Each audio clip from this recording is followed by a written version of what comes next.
Okay, ladies and gentlemen, look like we're getting ready to go here. And what we like to do when we start any event like this, we do like to pay attention to our national anthem. So if everybody could, please rise, remove your hats, face the flag as the Catlin American Legion, Post 776, will raise the American flag as we do our national anthem.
Thank you, everybody, and I hope that wasn't an inconvenience to anybody, because if it was, that's too bad.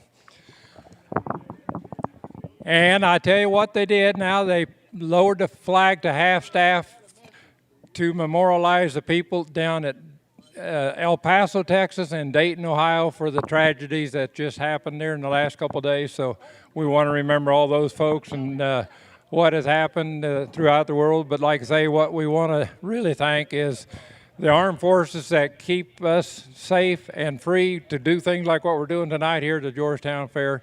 And we want to thank everybody that has anything to do with any of the armed forces throughout the world to keep us doing stuff like that. We really do appreciate that. Thank you, fellas, too. Thank you. Ladies and gentlemen, we'd like to welcome you to the 14th annual WITY Barnyard Tractor Pull. Thank you for coming out on this Tuesday night. I know we've moved to some various nights over the 14 years, but yet we've continued to offer this Barnyard Pull for your enjoyment. We have folks from all over the area tonight, as far away as 140, 150 miles to participate. We thank you for taking time out of your schedule to be with us tonight. So I am pleased to introduce to you our Master of Ceremonies once again this year, to have with us Russell Boer. Give a round of applause for Russell Boer, our announcer. Well, thank you, Dave. It's always good to be back at the Georgetown Fair. We've been coming here for, like I say, at least the 14 years, but a lot of years before that. It was always fun to come to the Georgetown Fair. So nothing like a barnyard pull, Russell. Oh, yeah, any tractor pull. Any tractor pull. So what we're going to do, we're going to start out with 4,500 barnyard, and we're going to work our way up. So 4,500 barnyard, looks like we got Jeff Fauner's tractor over there. We got a couple more look like lining up there. So we're going to start out with 4,500 and work our way up to 12,000 pounds of tractor when we get done tonight, Dave. And we have some open classes for the antiques, right? What about the 45 barnyard? Then we're going to have some open antique classes after that, right? We're going to go from 45 barnyard to 4,500 pro stock. All right. Antique tractors. I mean, these guys, like I say, there'll be a lot of difference between 45 barnyard and 45 pro stock. I think we got Jeff Fauner from Sidell. He's going to be our first guy up on a Minneapolis Moline, the way it looks, because he's going to hook up to Larry's sled. So he will be the first man up. And he is under the option if he wants to take this pull or he wants to come back. So we got Jeff Fauner and Randy Lanham and Derek Craig and Dean Jones, Kyle Hamill, Cody Messman, Cole Messman, in that order. So they'll have to get them lined up at one. And Russell, we would be remiss if we didn't mention Larry Stevens. He's been with us from the very beginning on the Barnyard Pull. We're glad to have Larry back with his sled tonight. All the way from Casey, Illinois. Yep. They're on Snake Trail Road. If you ever been to a shop, they're on Snake Trail Road. That's where it's at. Here we go. Jeff Bonner from Sidell. Minneapolis Moline, ZA. No, he ain't ready.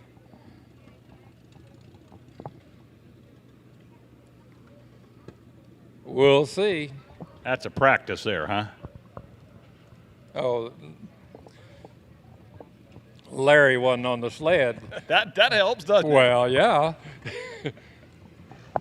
Start that engine up, and otherwise Jeff Honor might have made a full pull because the sled wasn't working.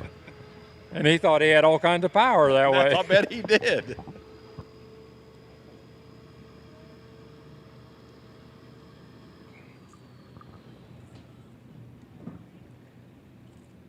So Jeff Bonner from Sidell on a Minneapolis Moline model ZA.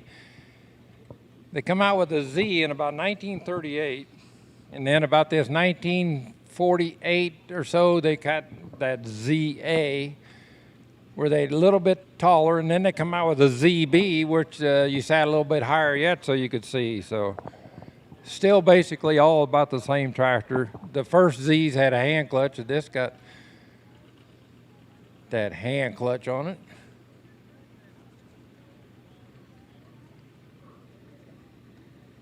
Something we might point out tonight, Russell, you're going to see tractors here, folks, with weights added and taken off, right, Russell, for the different classes? Yeah, if Jeff wants to come back in 5,500, he could put 1,000 pounds on if he wants to. Okay. He may not want to, though. No, he may go full pull here. He's getting warmed up.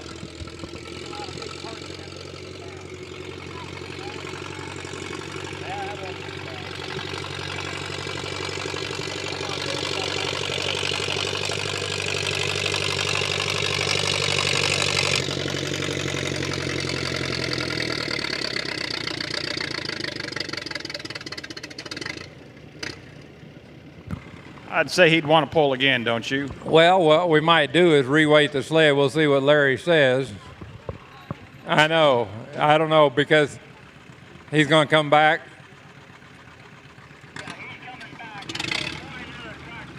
Yep. Right.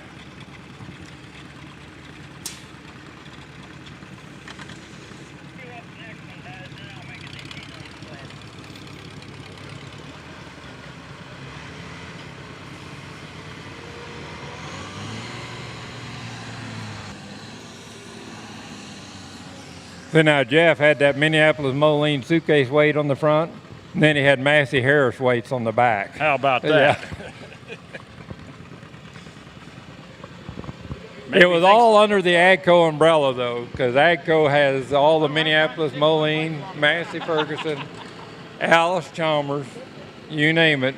There's a bunch under that umbrella. Speaking of Massey Ferguson, we got a Massey Ferguson right there from Crispin Farm Center. And where'd that John Deere come from? Not sure, but Massey, of course, glad to have them here tonight with that tractor here from Crispin Farm Center, one of our sponsors of the Barnyard Tractor Pull.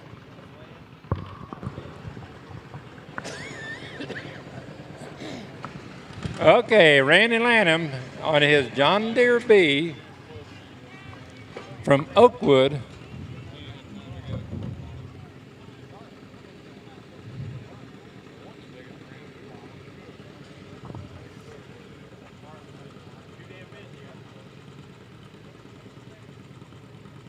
John Deere B come out from John Deere in 1934, unstyled, and then they styled it about 1939. And then they made a Cyclone B, which this one is, in about 1948 to 1952. And when they come out with the Cyclone A, or the B, I mean, they've made a slow, low gear.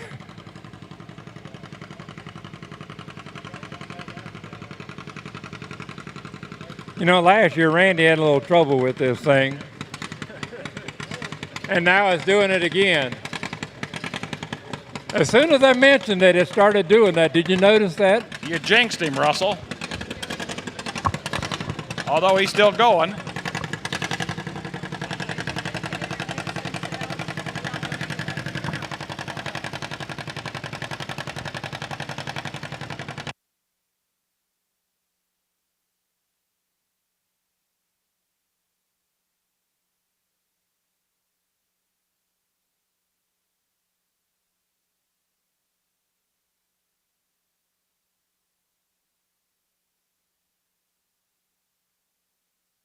Right there for Randy Lanham.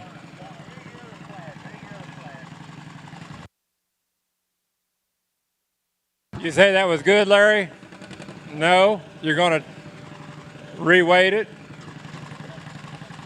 Well, kind of explain to our audience here tonight what he's doing right now, Russell. Okay, what he's got, that box in the back of the sled, when that's moving forward, that changes how far they can pull down the track.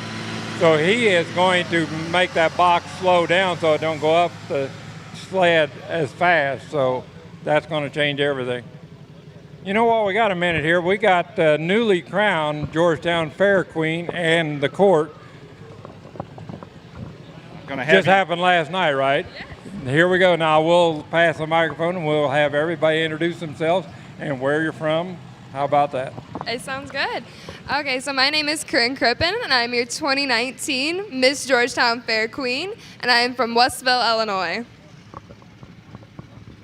Hi everyone, I'm Tinley Shepard, and I'm your first runner-up, and I'm from Westville, Illinois. Hello everyone, my name is Peyton Baker.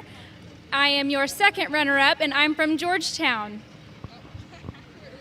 Hi, my name's Dylan Hall. I'm your fourth runner-up, and I'm also from Georgetown. This is a good honor for me to do something like this, you know, stand here instead of with David, you know, I get to stand here with the Queens, Dave, so. Now, how's this been for you today? You've been busy today being a queen, or how's this working now? I've been busy on and off today. This morning I was here for a little bit, and then I had a little break, went home, took a nap, and now I'm back this evening, and I'm glad to be out here in the grandstands, and then I'll head over to the talent show. Sounds good. A lot of things happen here at the fair, so you're going to be busy all week. Yeah, and I'm ready for it. There you go. Well, give them a hand, folks. Here's the Queen pageant right here, so give them a hand, folks. Thank you. Thank you.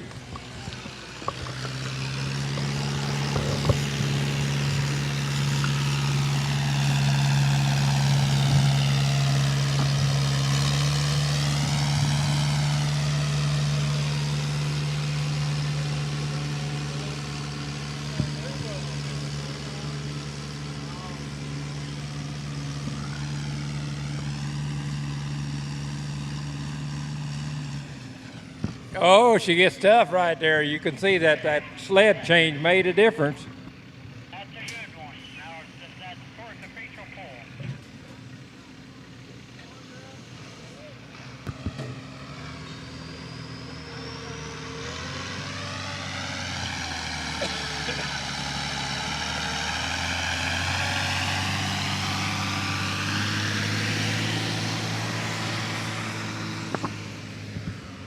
Now, if you folks noticed, you heard that horn, and what that amounted to, they get to go 3 miles an hour in this class, and if they go over that, that horn sounds. And if it sounds in that first 75 feet, it don't really count. But after that, if they get a horn twice, that's it. They're out. So 3 miles an hour is what they get to roar down the track with. So Derek Craig went a distance of 183 feet, .30, 183.30 for Derek Craig. So now we got Dean Jones with his Oliver 77.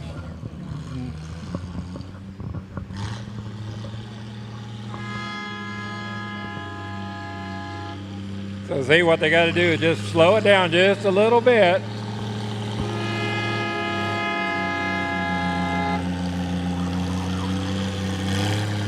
Sure doesn't seem like he's going over the speed limit, does it?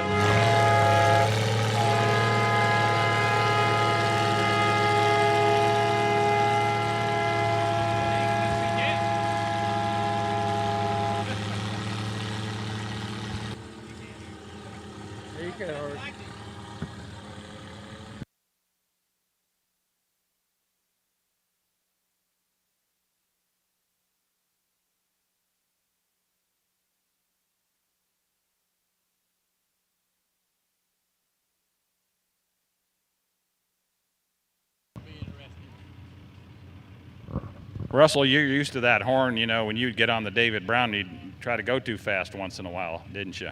Or was that somebody trying to play with you? He was just messing with me. I never went that fast. I never get caught for speeding, ever. Never. Ever, ever, ever.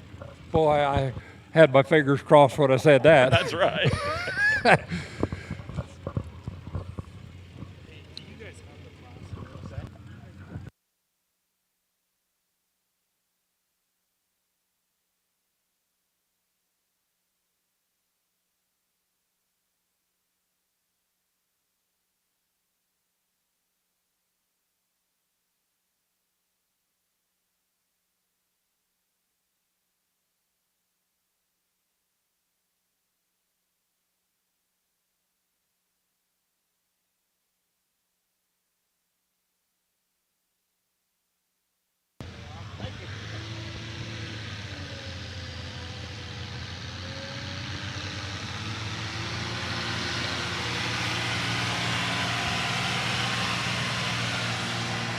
Now, Dave, you also notice Larry's got a different motor on his sled. It's smoking this year. I noticed that. He's got a diesel on there. He always had a gas on there before. People like smoke. Well, Larry must.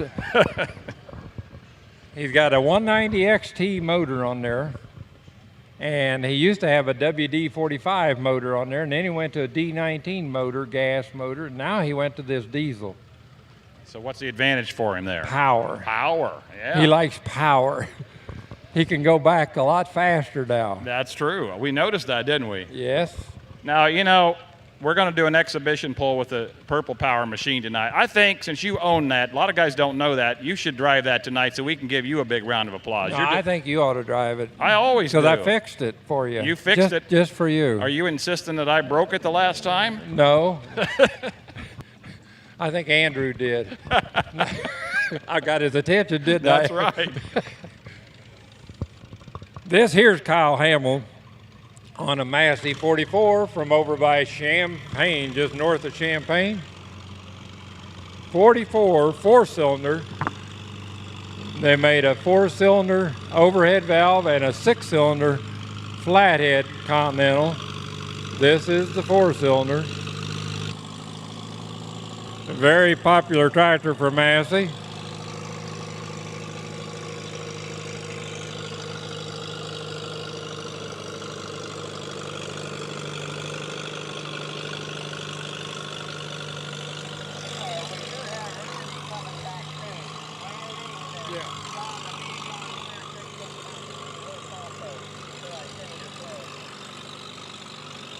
And four.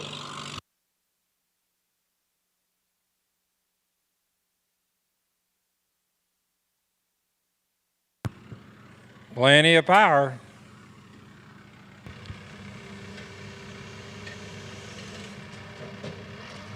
Okay, Kyle goes 173.17, 173.17.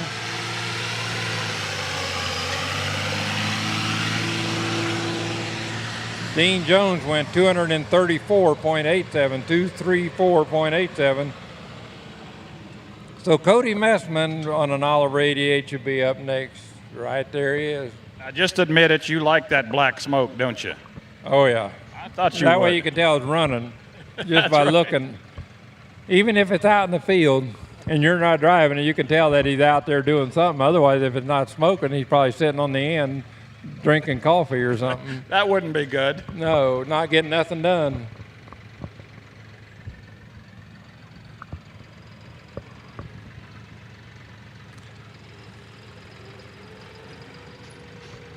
Now, for our pullers that are here tonight, this is our 14th annual event.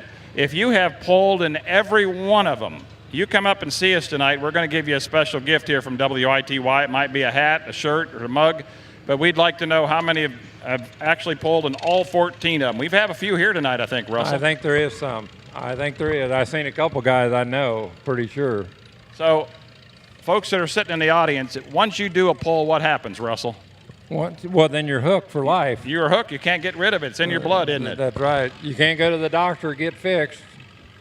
He can't do a thing for you. There's no medicine for you. And we can attest to it that Greg Soye, 2 years ago, a city guy, got on our David Brown for the first time, and he couldn't wait to get back on it again. He was hooked.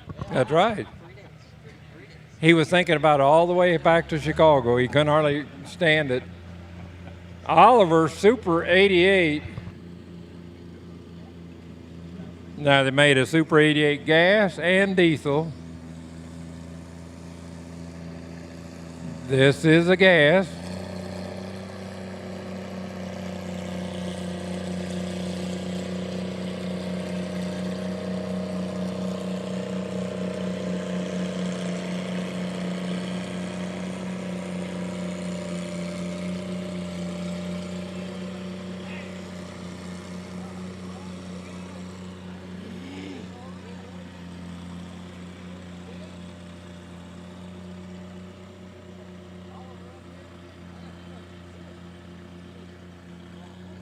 We want to thank Richard Haga for doing the flagging for us tonight.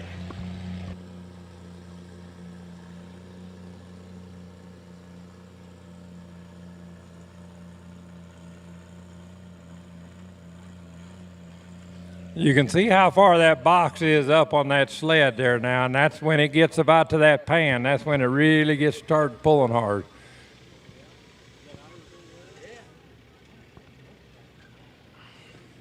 There's a 14-year veteran right there. Are you a 14-year veteran? By golly, we got a special prize for you. We're going to give you your choice. You can have a hat or a T-shirt here tonight. How's that sound?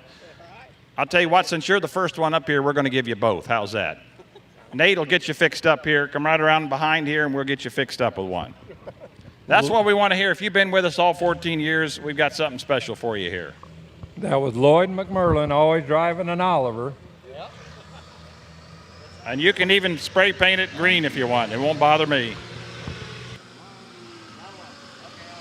There's some inside there, too, a bunch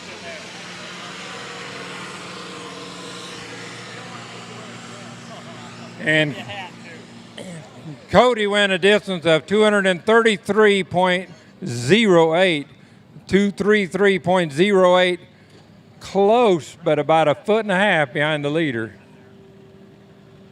And then we got Cole Messman, and then we're going to go back to Jeff Hunter and Randy Lanham.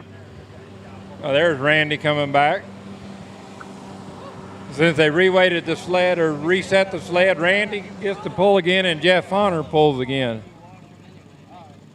Well, I appreciate it, sir. Well, I have fun coming up there. Thank you very much. Appreciate you coming every year.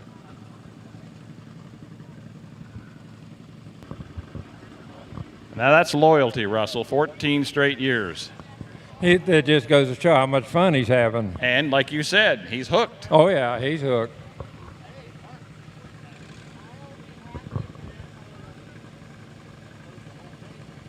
You've probably been hooked since you was about 5 years old, probably, right?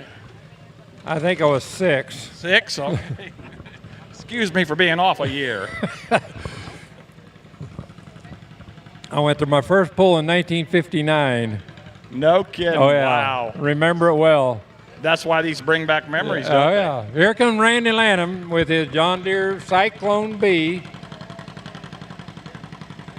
They called it a Cyclone because of the combustion chamber. They changed the head and the piston design on these Bs, and that's why they called it a Cyclone. And you can see the difference because of the pressed steel frame on these things.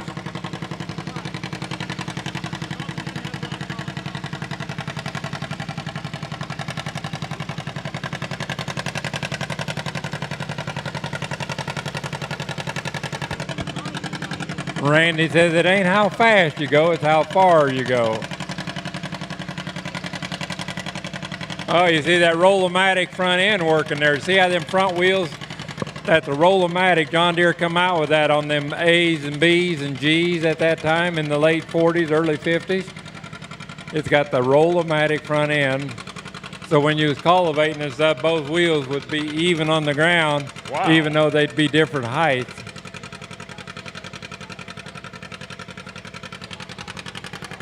He's working it.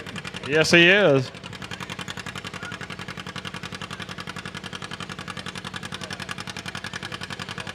I think right there, Larry got him.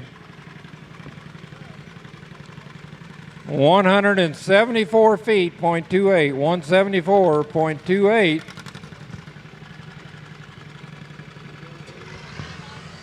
We're going to get Nate Williamson up here with us here pretty soon, our afternoon personality, to join us.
I'd like to say thanks to our ag broadcasters, Joe Doherty and Phyllis Parks, being with us tonight as well. They're in the audience up there tonight, Joe and Phyllis.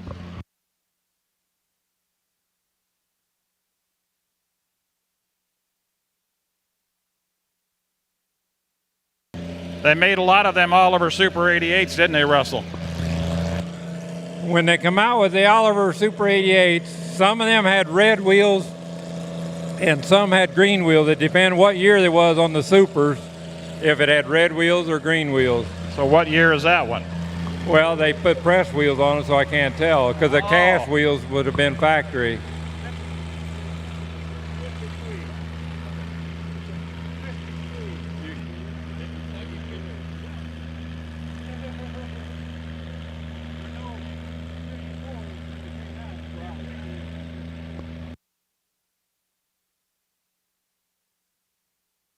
So if you're going to guess, what year do you think it is? I wouldn't guess. I'm putting you on the spot, I know. You don't. Well, like I say, when you change the wheels and stuff, that changes everything, so you can't tell. And he goes 229.47. Now, would I try to trip you up? I don't think I would. 229.47. No, you don't trip me up. Not intentionally. Yeah, look at him go, Russell.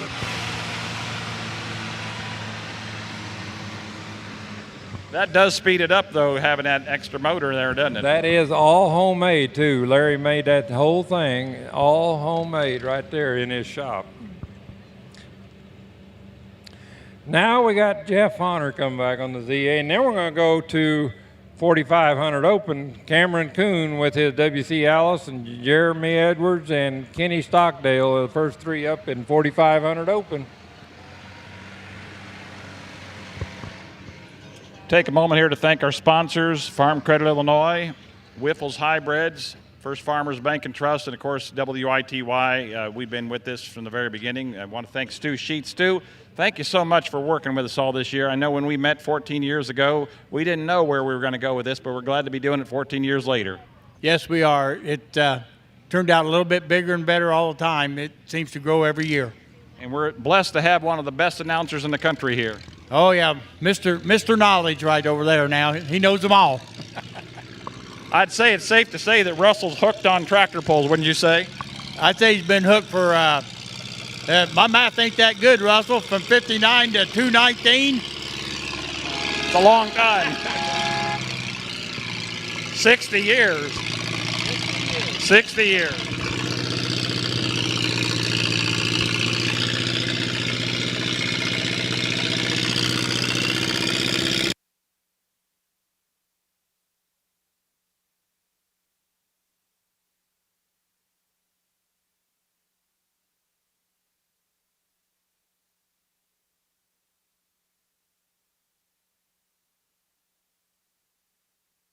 And right there for Jeff Honor. 177.38. 177.38. So we'll get you the rundown on this class and tell you how we finished up.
So 1959, that means you've been involved with this for 60 years, Russell. 60 years, man. I must have been 0 years old by 1959. That's amazing, buddy. Well, I'm I impressed. can remember that. I can just remember going to the first pull. Yep. Okay, Chris Kuhn from Indiana on his WC Alice. It's an unstyled WC, 4,500 pounds open.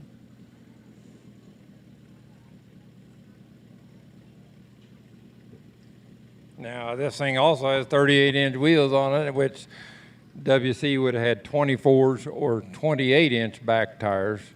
That's why it's sitting up in the back end like that. Now, somebody may wonder what's on the front of that, Russell, right above the weights. That's an LP tank. All right, there we go. You can hide anything in an LP tank, Dave. I'll bet you can.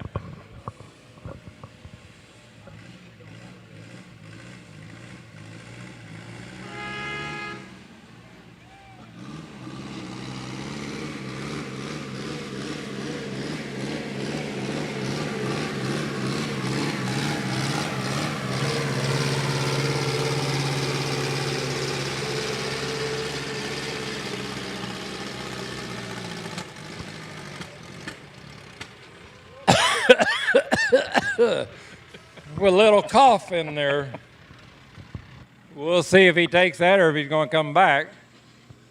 He's going to turn it down. He's going to come back.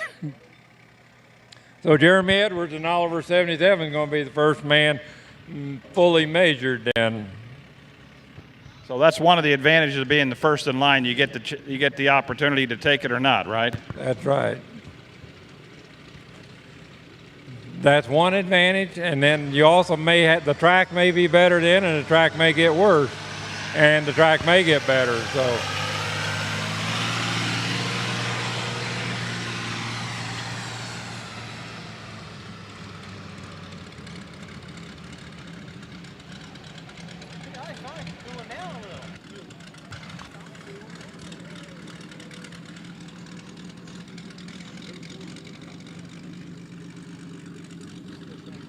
So we'll get this tractor through, and then we're going to try to get you the results of that first class, that 4,500 pound barnyard.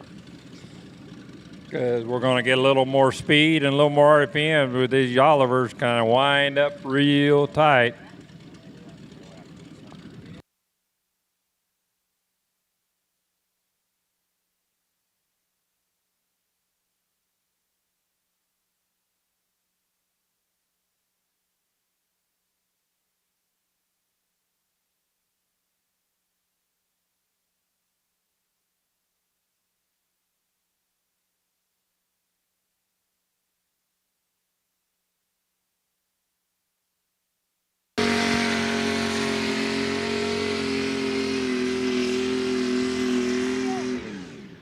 Oh, ho, ho. To Cayuga we go. Absolutely. Almost 300 feet on that one. Yeah, Richard Haga's got his work cut out for him running back and forth on that now.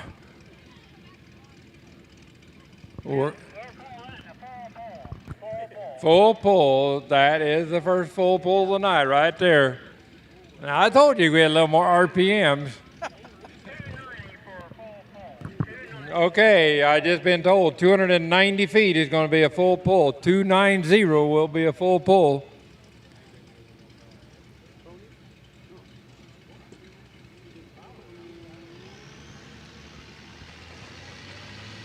So, Kenny Stockdale, you got your work cut out for you. 290 feet is what it's going to take to get in a pull-off.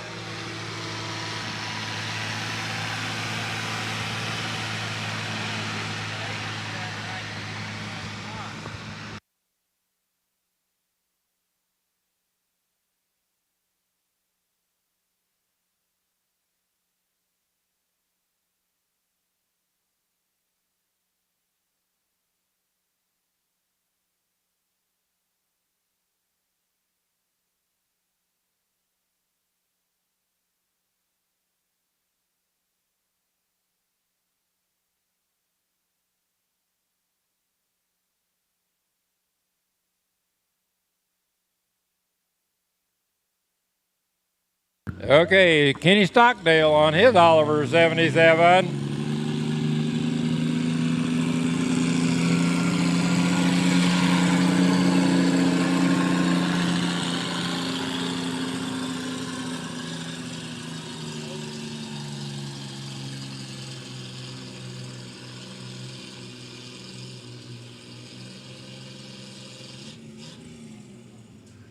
Right there.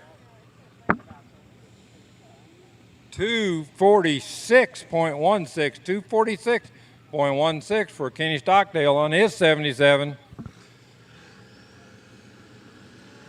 So it looks like we're going to have Derek Craig come back with his Massey 65.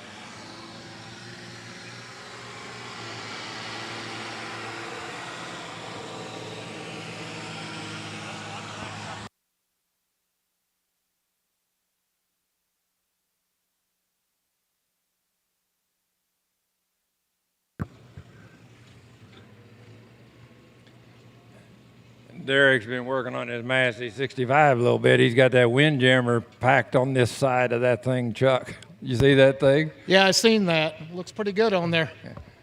We'll see what kind of smoke he gets now. He can really rev it up in this class. Yes, yes.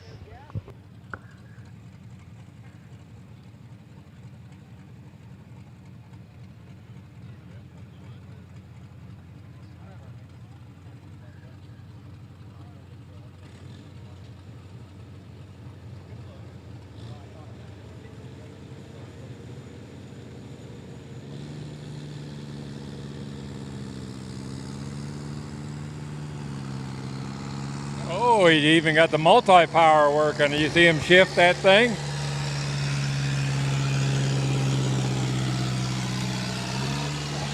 Yeah, shifted it down right there.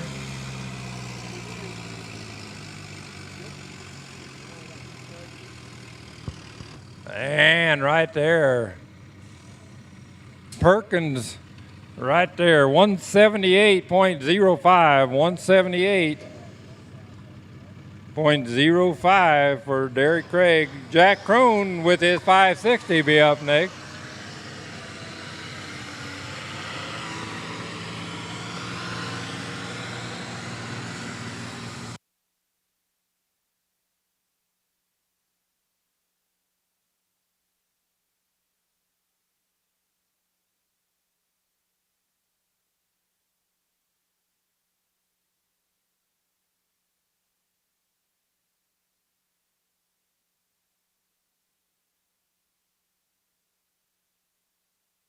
.560 International.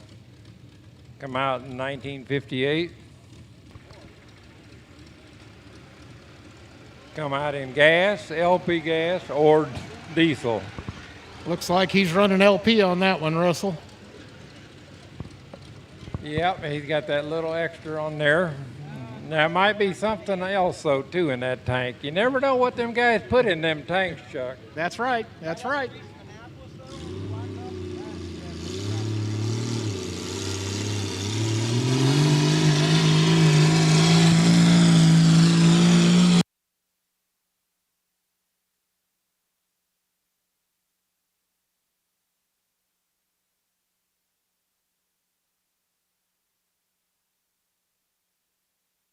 Oh, yeah.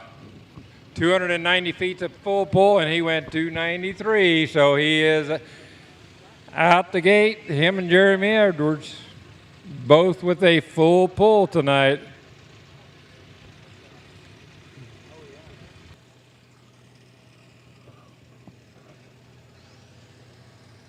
Looks like we're going to get the David Brown out there now. David Brown on the David Brown. Maybe we'll get that Alice first, Dave. We got the Alice first.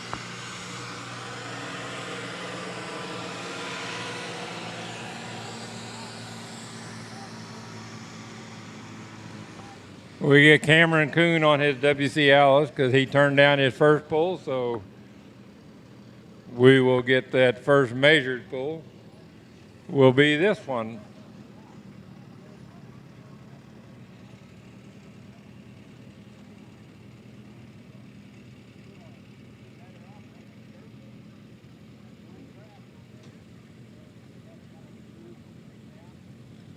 Cameron Kuhn from Indiana with that WC, unstyled WC. They also come out in about 1934. You know, you never seen too many of those wrestle with the side shields on like that. Those was made for the corn picker. They made those things for the corn picker on the WC, and that's what those come from. When you had a mounted corn picker,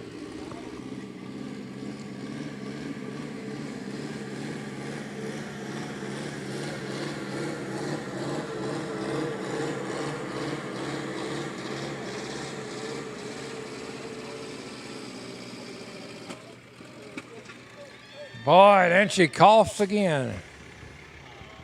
Right there, 170 feet, 170.32. Got him in just about the same spot it did last time. So we'll see what we do with the two full pulls. If we're going to pull them off in this class, or they're going to go to 52.50, and then we might see how that works. So.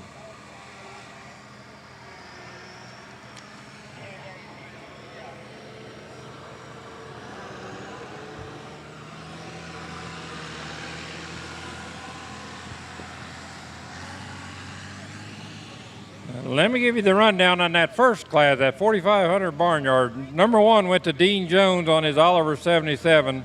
Number 2 went to Cody Messman on his Oliver Super 88. Number 3 went to Cole Messman on the Super 88. And number 3 was Cole. Number 4 went to Derek Craig. Number 5 went to Jeff Honor. And number 6, Randy Lanham.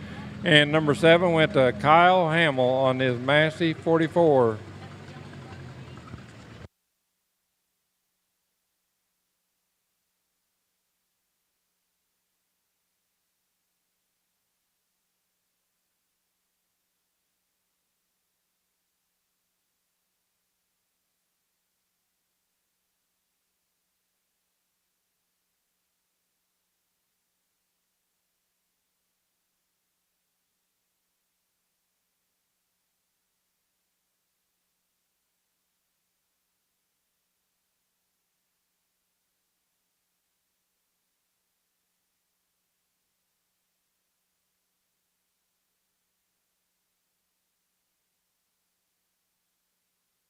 Okay, we got the purple power here. David Brown on the David Brown on the 980 AM.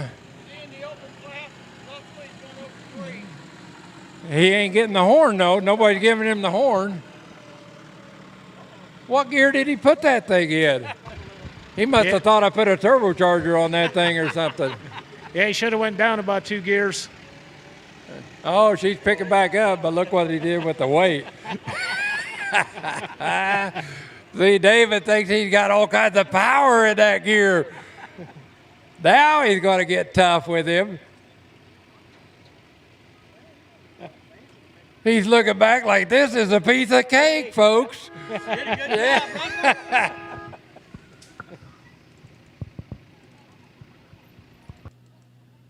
Now we got that David Brown warmed up good now.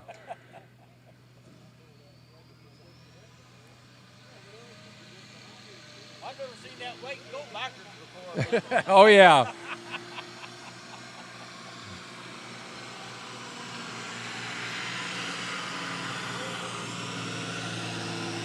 When you're sitting on that sled where Larry's sitting, you can make that sled do anything you want.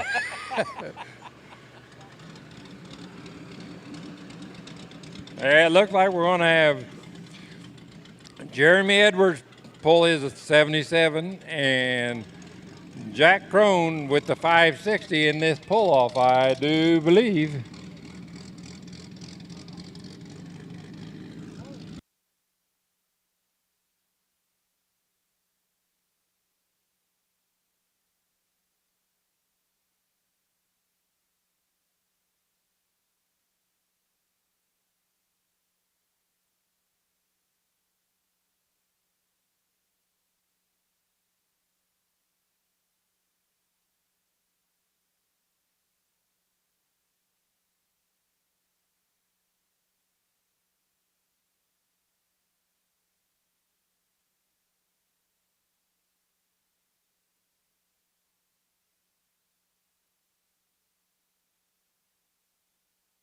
Okay, so Jeremy went a full pull the first time, pretty easy. So I think Larry's going to get a little tougher with him this time. Now, you also heard that thing when he was going down the track, it was kind of sputtering a little. You thought, well, all that was, it was on the rev limiter. He's got that thing tuned in, so when it gets certain RPMs, it's telling that motor only go that fast. So that's why it was sound like it was cutting out, but it really wasn't. He's trying to save his motor. Yeah, it's a good running Oliver.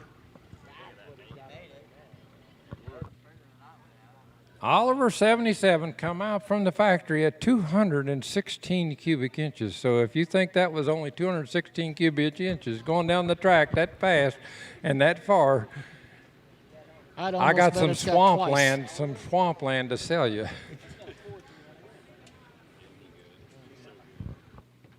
Okay, looks like we're ready to go now. So we got the sled set.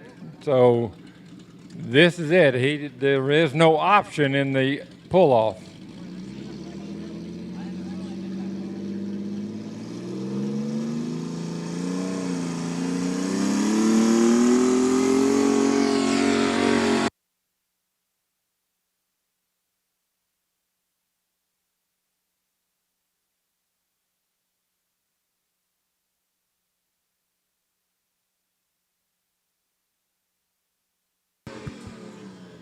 Power and speed. There you go.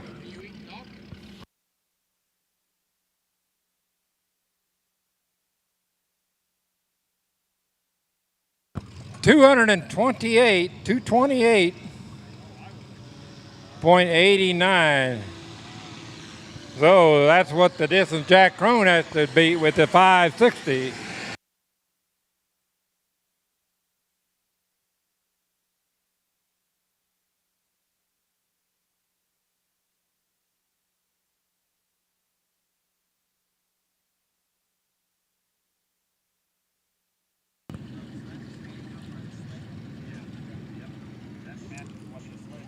So the 560 come out, like I say, in 1958 at 263 cubic inches to start with.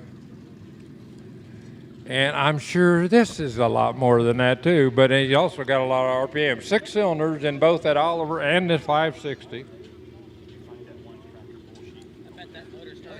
So he has 228.89 in the pull-off to beat.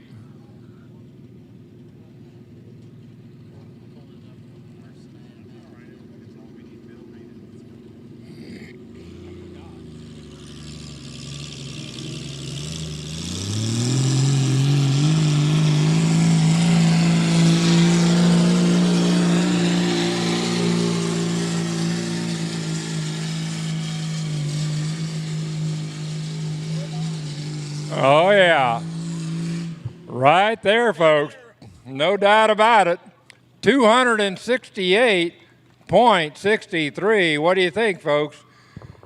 Tough running tractors right there. A lot of difference between that class and that very first class. Yeah, that 560 ran excellent, Russell. Good pull.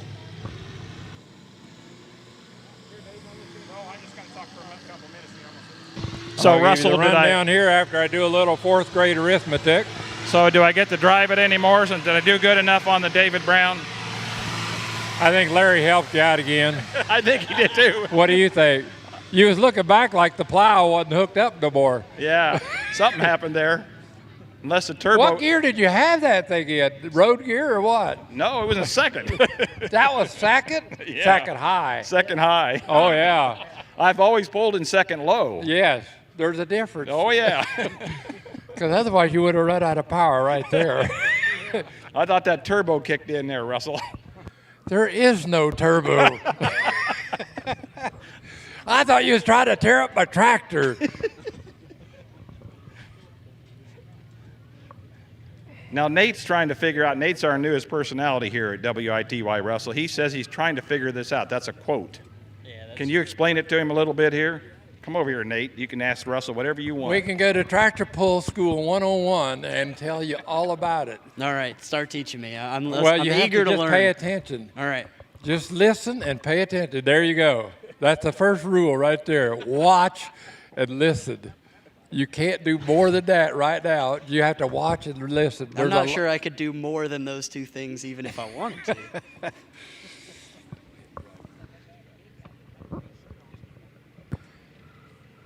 Here's the rundown on that 4,500-pound open. Number 1 went to Jack Crone on that pull you just saw with that 560. Number 2 went to Jeremy Edwards on the Oliver 77. Number 3 went to Kenny Stockdale. Number 4 went to Derek Craig, and number 5 went to Cameron Kuhn on that WCL. So that's the first open class. So we'll be ready for 5,500 Barnyard. 55 Barnyard. Randy Lanham on his Mini Mo UB number 1. Bill Moore, Craig Roller on that order right there. First 3 up, 5,500. What's wrong with mushrooms, Russell? They about killed me once. Oh, it did? Yeah. Oh, I've been getting ready to stay away. I just never trusted them since. They're fungus.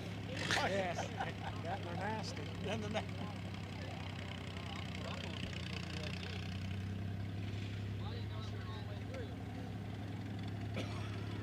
All right, Russell, tell me a little bit about this tractor we're about to see. Okay, this is the Minneapolis Moline UB. I got that far. Come out in 1953.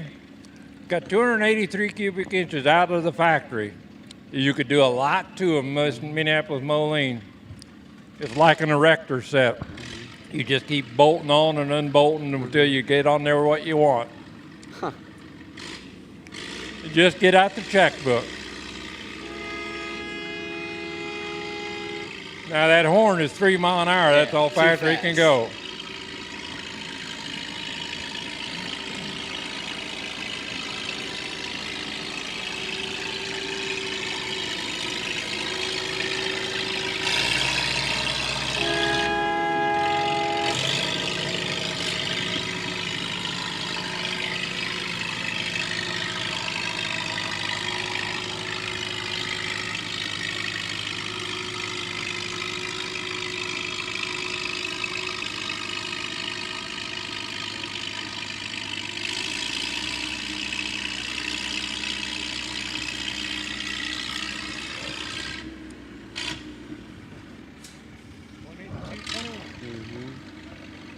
We'll see if Randy takes that pull or not. He has the option.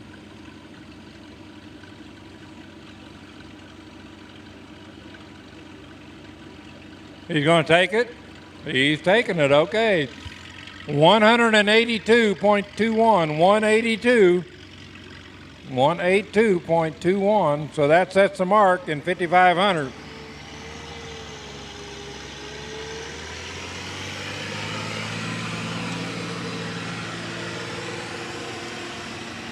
So that's the mark to beat. So now Bill Moore is going to be driving a Minneapolis Moline Model U. This come out before the UB. Now, the very first ones come out in 1938. It had a red nose. This is not one of those. They changed that about 1941. And all the U's look like this. You sit way down there and in the back, and the UB, you notice how you're sitting up there and the steering wheel was up. That's the only difference. The rest of the tractor is basically the same. This has a hand clutch. Uh-oh, here comes another David Brown, driven by David Brown again. Dave Brown squared. Dave Brown on a Dave Brown on a track. Ain't that something? That's John Bruns over there at Potomac. He just painted that thing. There he is over there. Where's I think John? so. Wait, nope. I lost him again. He was around here. No, he was running around somewhere. Oh yeah, I thought so. Where's he at? Yep. Is he incognito? Oh, there he is, over there on the east side. I see him. David Brown on a David Brown once again. Now that's a little more unusual. You don't see hardly any of those. That was a gas-powered David Brown, where the other one he was driving was a diesel. Here we go, Bill Moore, Minneapolis Moline Model U.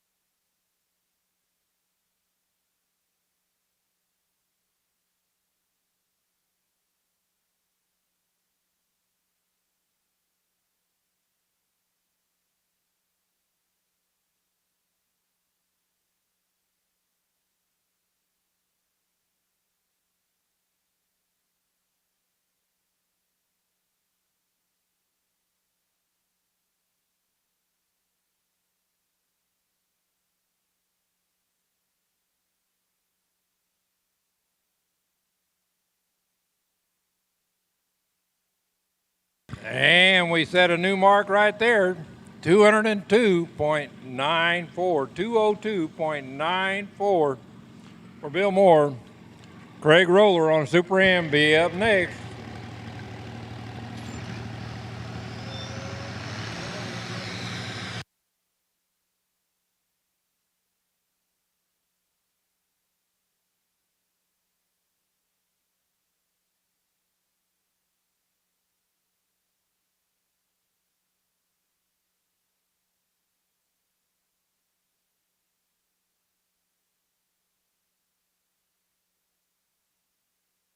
Nate, now that Model U that just went down the track, it had its work clothes on, where it didn't have its Sunday best.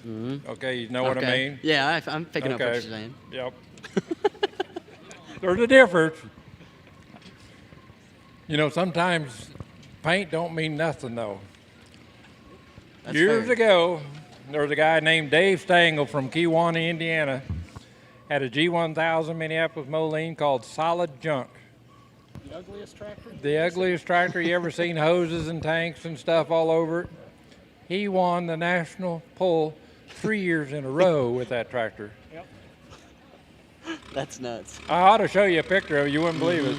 He had pieces of garden hose hanging off. He didn't know. That's crazy. Craig Roller with a Super M, model Super M. 1953, the way it looked. Got the battery under the seat.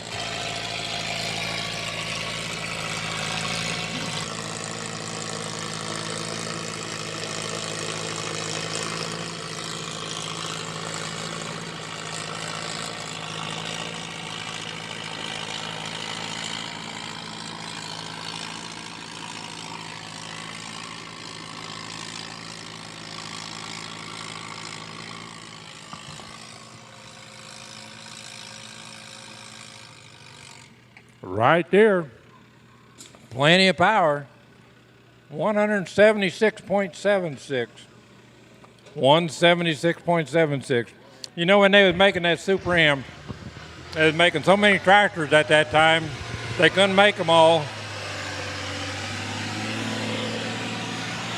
We want to put a plug in for Half Century of Progress coming up in a couple of weeks in Rantoul there. Tell us about that, Russell. I will. I was just going to finish up on that Super M. They was making so many of them at that time, they couldn't make them all in the one factory. They had to make some of them down in Louisville, Kentucky. They couldn't keep up with production. No kidding. Yep. Wow. Yep, a half century of progress is coming up August 22nd through 25th. Rantoul, Illinois. 4 days. And it's big. 4 days of action-packed things. We got The world's tractor pulls, largest vintage tractor show, right? Working tractors. Working tractors. There That's will right. be picking corn, combining beans, shelling corn, you name it. It's amazing. We're Chuck doing it Stelter's all. president of the I&I Antique Tractor Gas Engine Club. It's amazing, isn't it, Chuck? Yes, we'll have a little bit of everything from all the demonstrations Russell talked about. We'll also be running a threshing machine. We've got tractor pulls Thursday, Friday, and Saturday nights. There's something for everyone there. And they can get that 4-day pass, which is quite a bargain. Yeah, the 4-day pass costs $30. It'll get you in all 4 days of the show. You're hard-pressed, Russell, to see it in one day. That's as big as this is. That's right. It's just, there's acres and acres and acres out there. So, yep, bring your good shoes and come at least 2 or 3 days. Absolutely. And we'll have every parts vendor you can ever imagine on grounds dealing in parts and all kinds of memorabilia and anything you can think of. Over 2,000 pieces of equipment, folks, will be on display there in Rantoul, August 22nd through the 25th at the Rantoul National Aviation Center there. Okay, Tim Lambert on his M Farmall.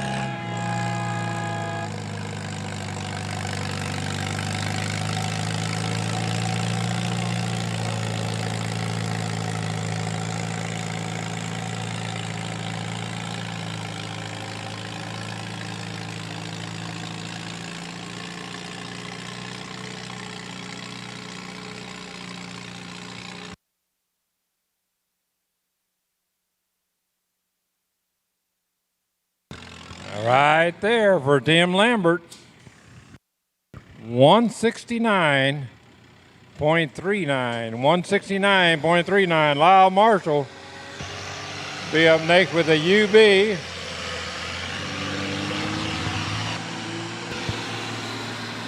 And we invite you to be back tomorrow night for more action here. We're going to have a sanction pull here tomorrow night.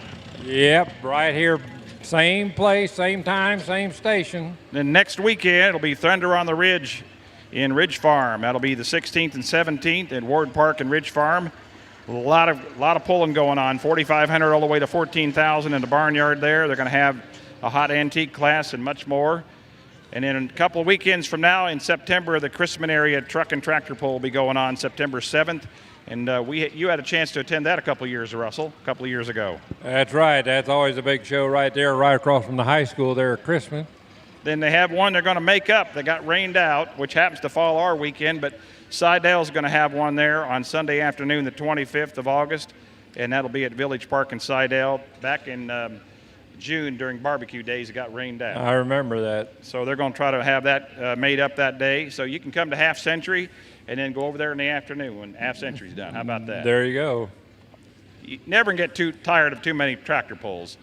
It's been a long time, but years ago I went to a pull in Sidell. They had one down there. Yes, sirree, Bob.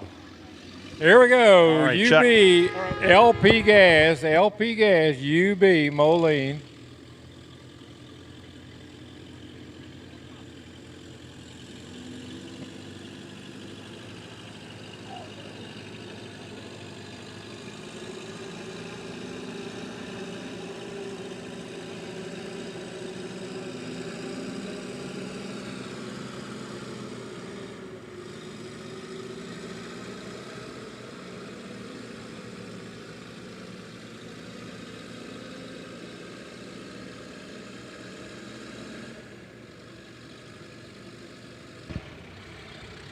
And right there, 160.73, 160.73 for Lyle Marshall.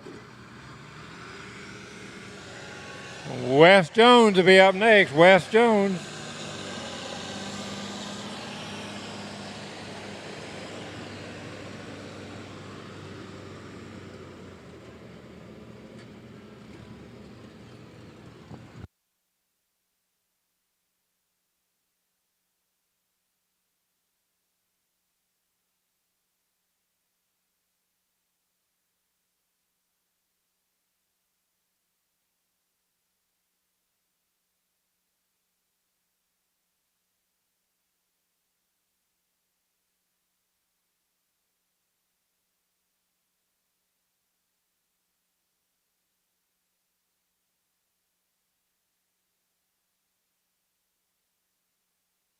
Okay. Wes Jones on his Super M.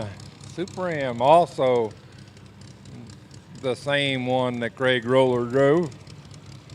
Must have a tall door because he got that exhaust pipe pretty tall. We had to cut ours off a little bit to get it in the door. Yeah, usually we even had to duck half the time to get in the barn.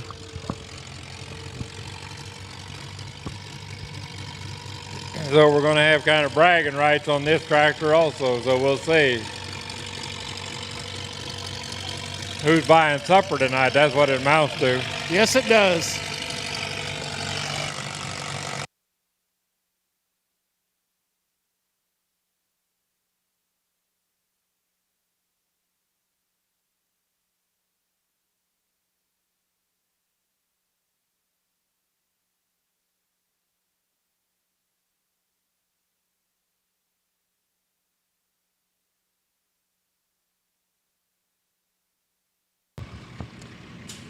Well, Wes might have to buy a supper because he goes 148.01. 148.01.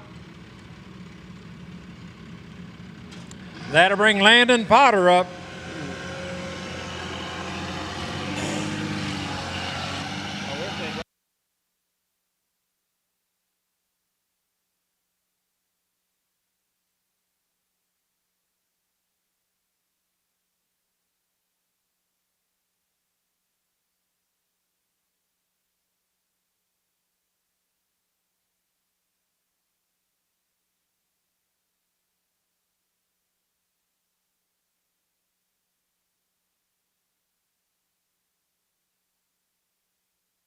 Okay, Landon Potter from Potomac on his Farmall M. Now, you used to have an Oliver 88. I don't know, he must have got rid of the Oliver for this Farmall M.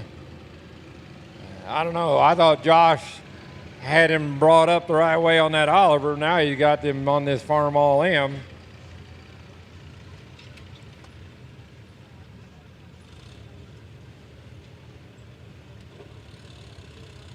Here we go, Landon Potter.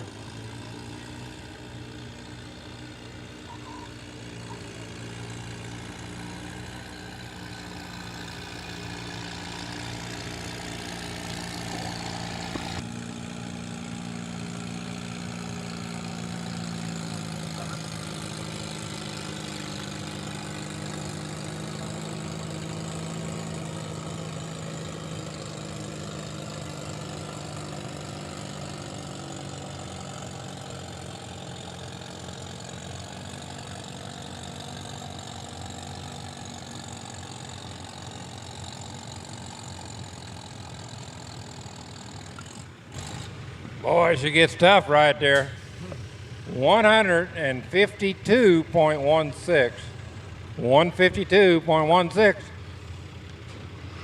Joe Kinnear will be up next.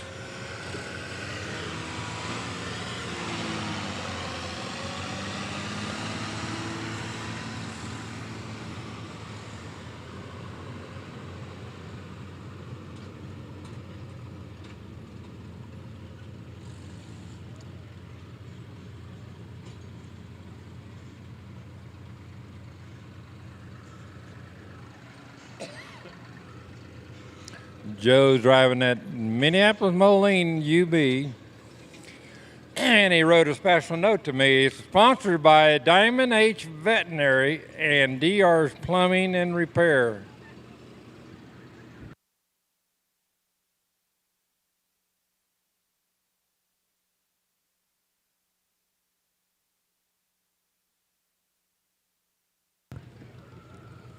Driving that same UB LP gas. Now, Minneapolis Moline was one of the very first companies to come out with this LP gas. And that was really a good thing, especially in some areas. It was the best anti-theft gasoline prevention that you could buy because nobody could steal gas from the LP tractor. They could get gasoline out of a gas tank, but they couldn't get LP out of that without hurting themselves real bad. That's very true. And LP in an antique tractor, I like it myself because it never goes bad. Yeah, don't go bad. It's very clean burning. Yep, clean burning. The, and the fuel in engine- that tank 50 years from now will be just as good as it is today. That's right, because it's pressurized. Yep.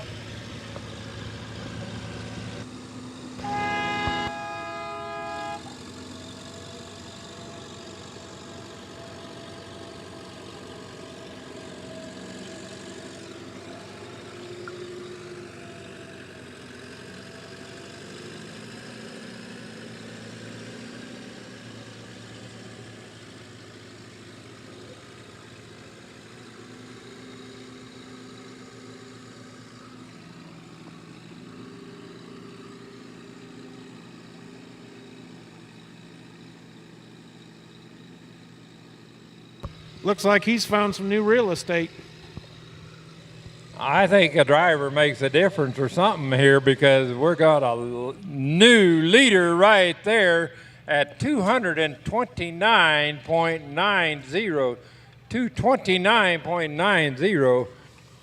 Out front by about 27 feet, the way it looks to me, unofficially. Now we're going to have Craig Young, the old man, going to show him how to do it.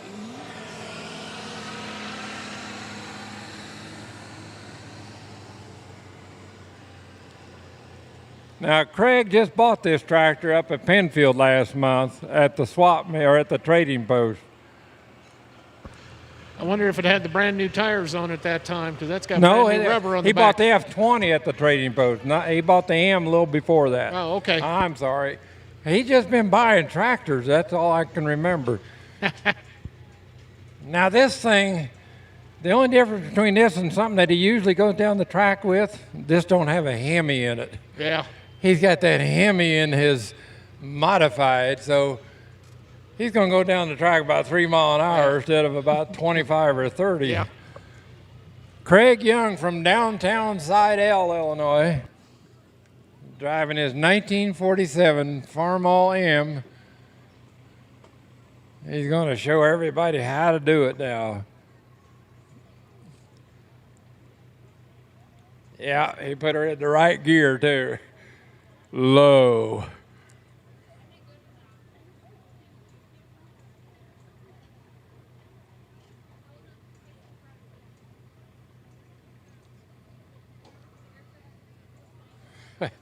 He thought the hitch was a little further in today. He's used to that little shorter sled, shorter chain on the sled.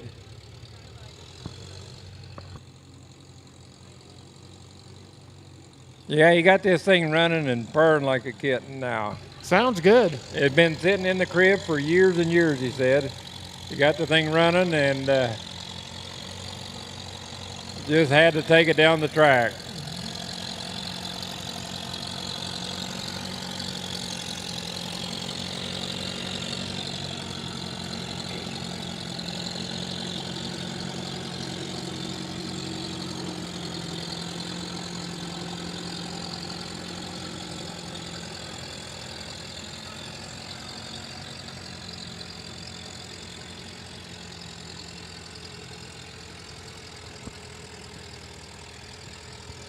Well, if he don't watch it, he's going to burn all the paint off the muffler, I think. Yeah, he powered his way through that one tough spot, and he just keeps right on going. Got all of that M he could. Farmall M, Craig Young, come out at 248 cubic inch in a Farmall M.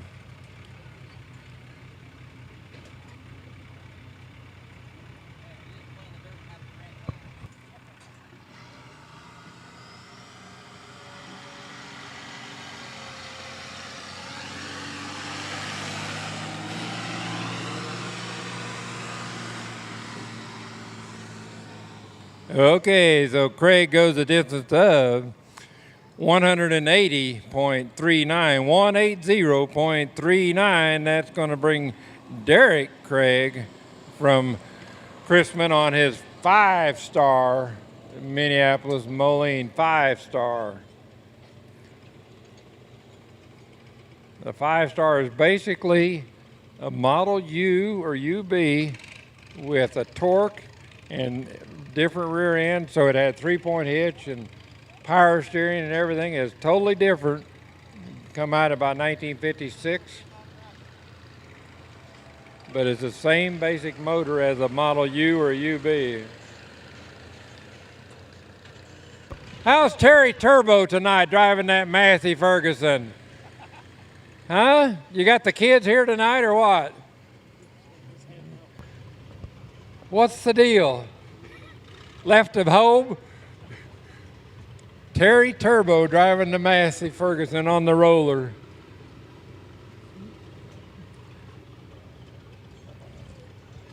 Okay, here we go. Derek Craig, 5-star Moline.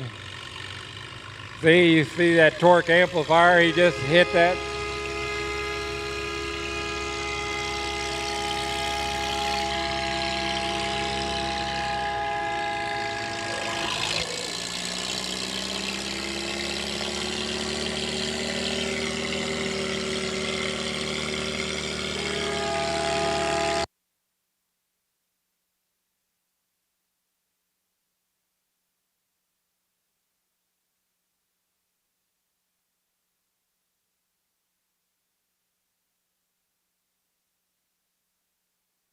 And the right wheel just gives away 186.01.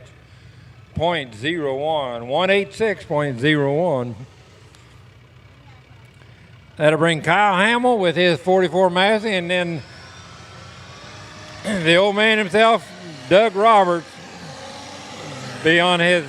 And then we're going to go to 52-50 open. 52-50 open. Start lining them up. Randy Stevens, Cameron Kuhn, Kenny Stockdale, first three up in 55 open.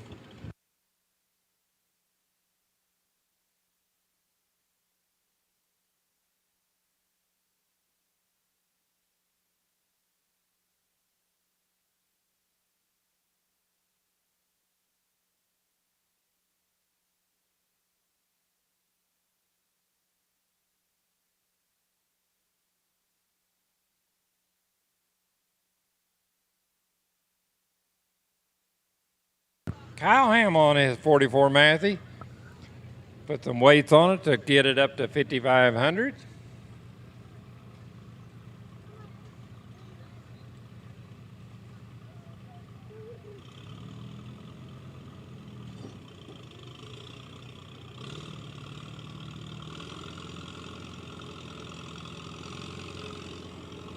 Like I say, 44 Massey, very, very popular tractor for Massey Harris at the time.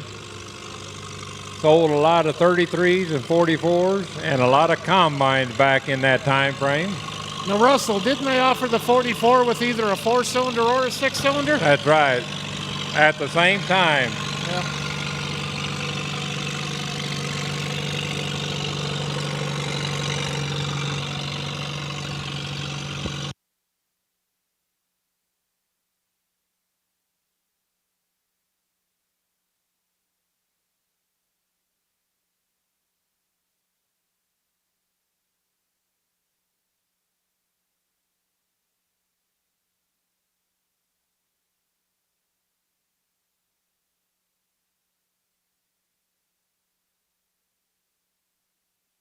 And the right wheel, let's go right there.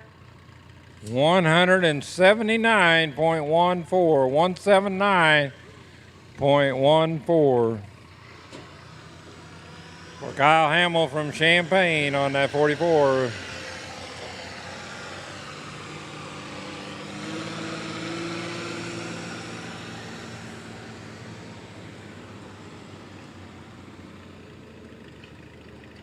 Doug Roberts with his Minneapolis Moline U be last man, the way I got it. And then we're 52-50 open, 52-50 open. Randy Stevens, Cameron Kuhn, Kenny Stockdale, you're the first three up.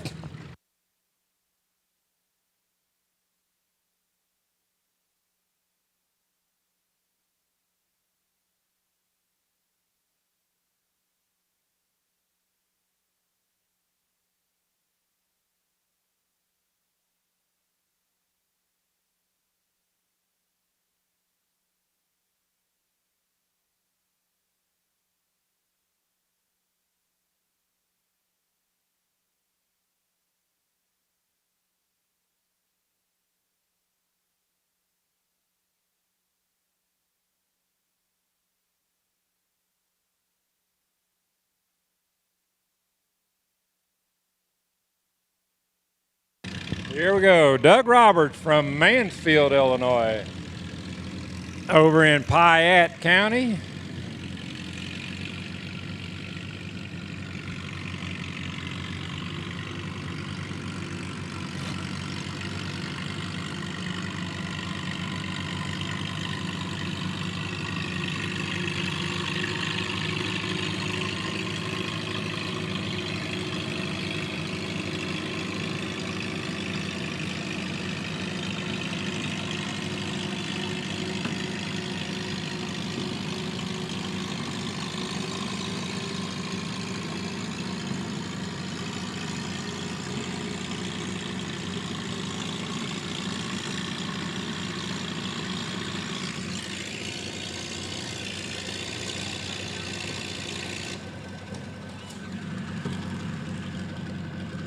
$190.49, 190.49. So I'll give you the rundown on that class, and as soon as I do a little math.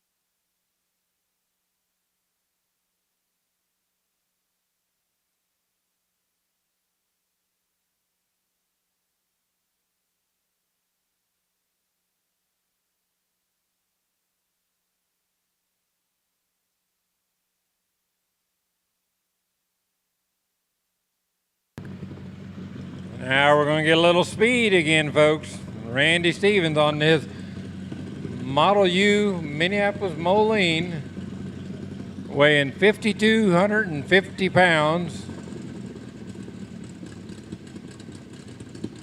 You can tell it's running on alcohol.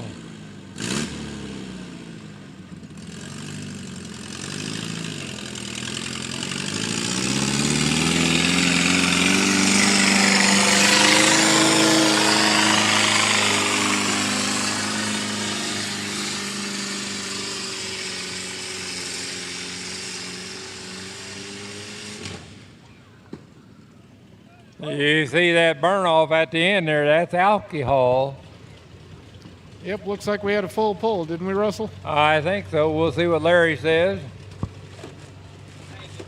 Strong running.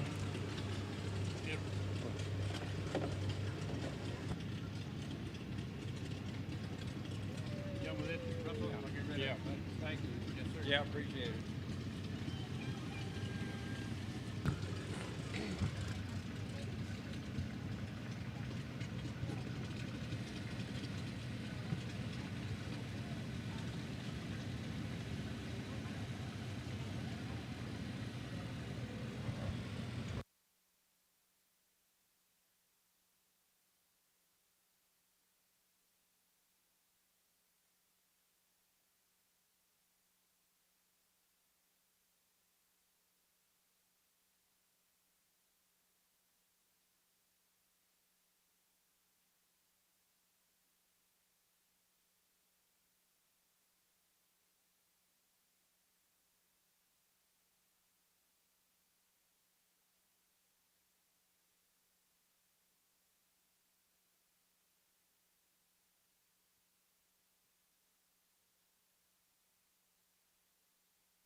Okay, we're going to measure that the way it looks. 292 feet, .95, 292.95. That's the mark Cameron Coon's got to try to do with his WC Alice.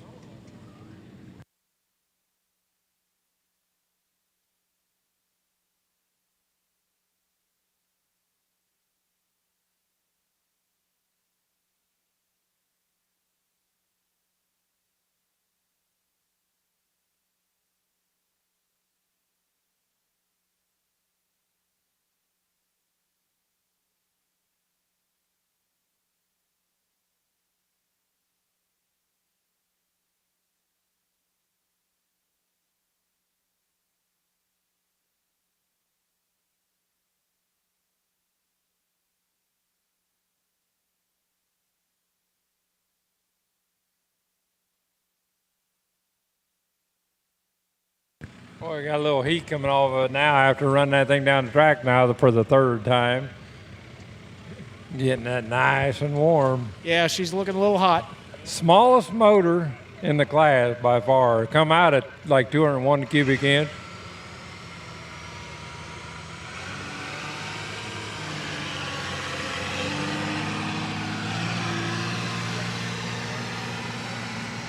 $161.89, 161.89. So Kenny Stockdale with your 560 will be up next.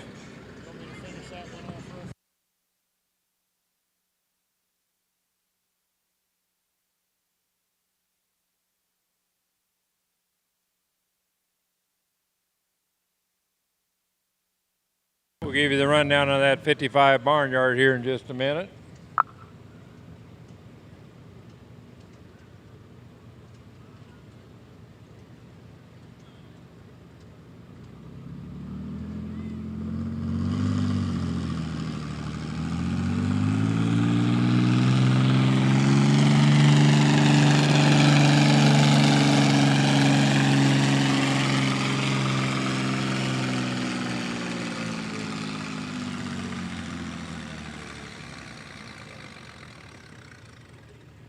Runner dead right there, 560 diesel. Kenny Stockdale, 225. This one complete.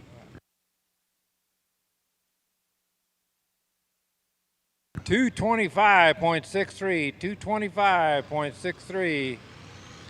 That was our first diesel of the night, Russell. Yes.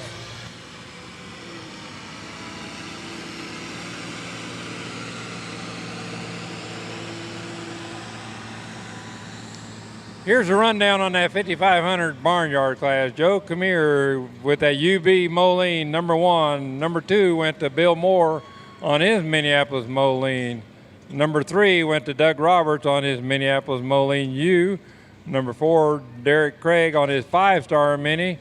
Number 5 went to Randy Lanham on his Mini. Minneapolis Moline 1, 2, 3, 4, 5. You tell the classes that are over, their money is available. Just to let everybody know, if you have pulled and your class is done, your money is available. Any money that is not picked up at the end of the night will be split evenly between me and whoever I choose.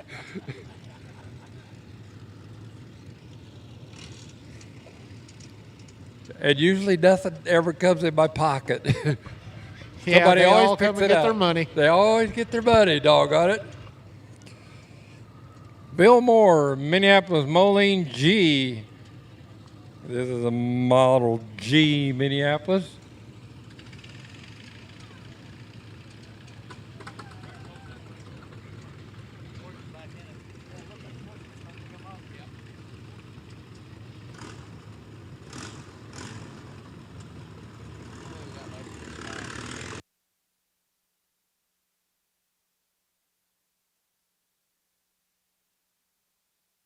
Well,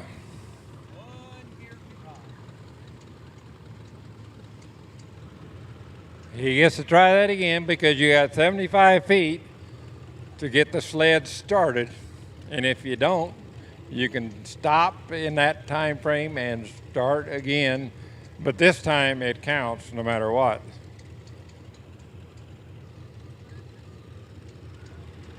Hey, Russell, if we have somebody from ESPN here and as a scout here tonight, they're trying to land somebody for a national tractor pull and they want to hire you, can I be your manager? My manager? I want to be your manager. What kind of cut are you going to take? Oh, I'll be generous. I always want to know the cut. Okay. How's that for a sales answer? Here we go.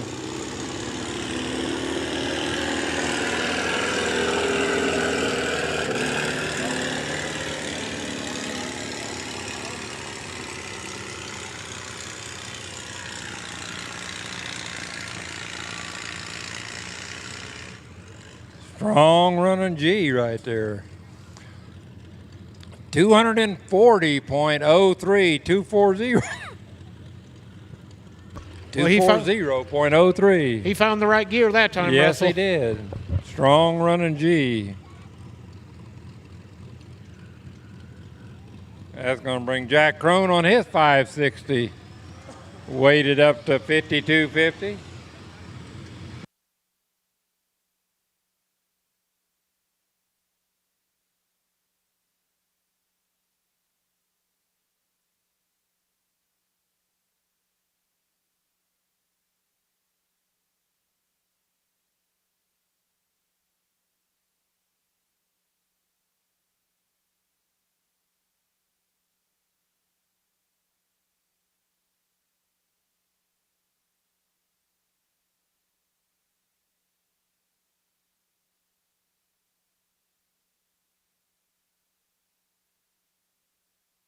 Okay, Jack Crone has an open end out there. Right now, 292 is the distance to beat, so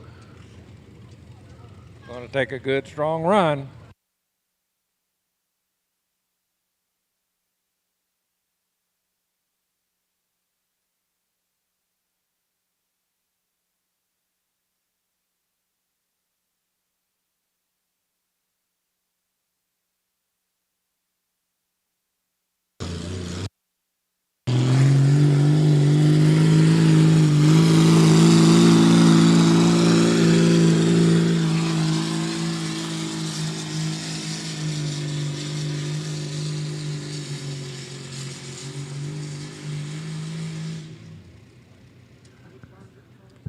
$275, 275.63, 275.63. Tension in the stands. Does anyone have a black Jeep Cherokee Laredo parked in front of the sheep barn? We have a pickup and trailer that needs to exit the barn, and that Jeep Cherokee is blocking the entrance.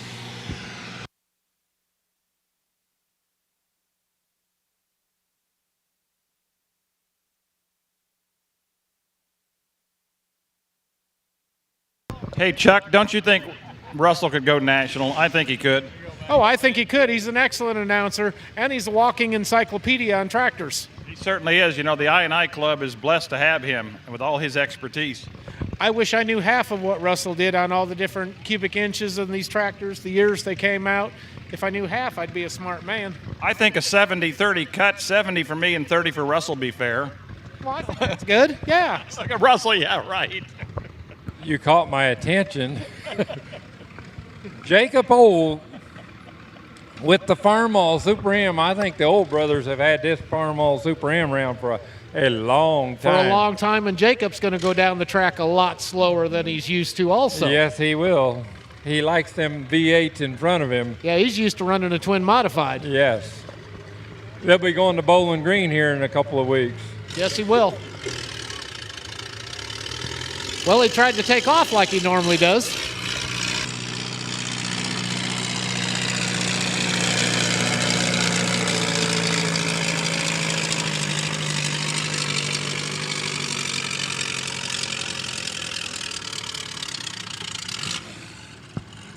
Now, he was pulling on that Busch Bavarian tapper, but he wasn't getting nothing out of that tapper there. No, he wasn't. He tried to take off like he normally does. Yes, he does.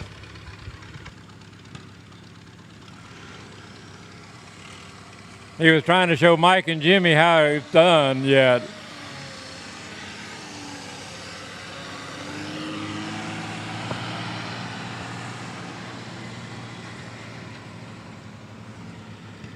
Jacob went a distance of 178.95, 178.95. Brian Stockdale on his 5-star Moline. And then we're going to have Richard Crone on his 5-star. And then Billy Edwards, Jeremy Edwards, and Ben Irwin's going to be driving a International? Are you kidding me? An International on the Irwin farm? Yeah, that's unique. I'll be doing a red tractor. I don't know that they have anything else, do you?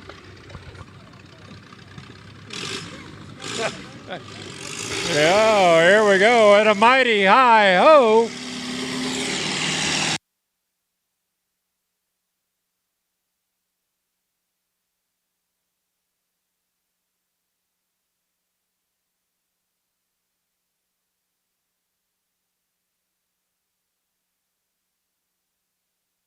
Right there.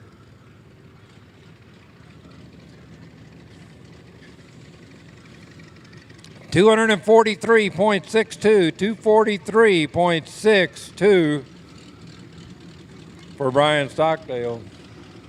Now we got Richard Crone on his 5-star.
Five-star Minneapolis Moline, part of the Constellation series. They had a 4-star and a 5-star. They had a 335 and a 445 that also looked like that, but that's what they called them.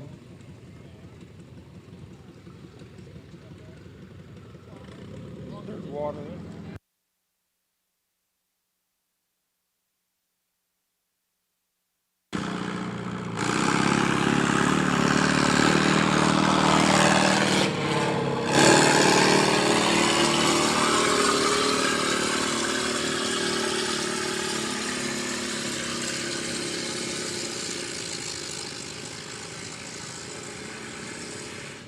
Right there for Richard Crone. He's also used to driving something a little different. He's got a 6-cylinder Minneapolis that he usually drives. Yep, running about twice as fast down the track. Also from Indiana. Billy Edwards, also from Indiana, driving that Model U right away.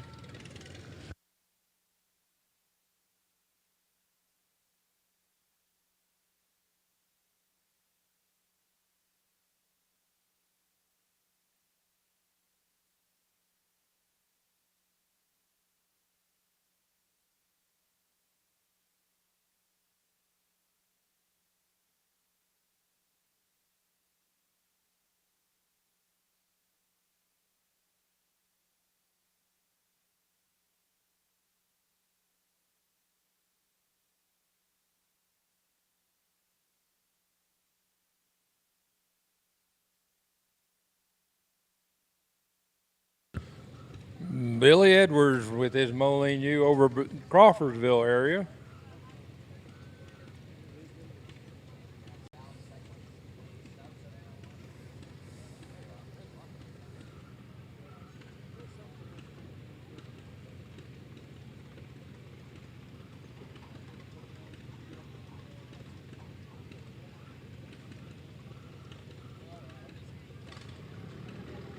Here we go, Billy Edwards.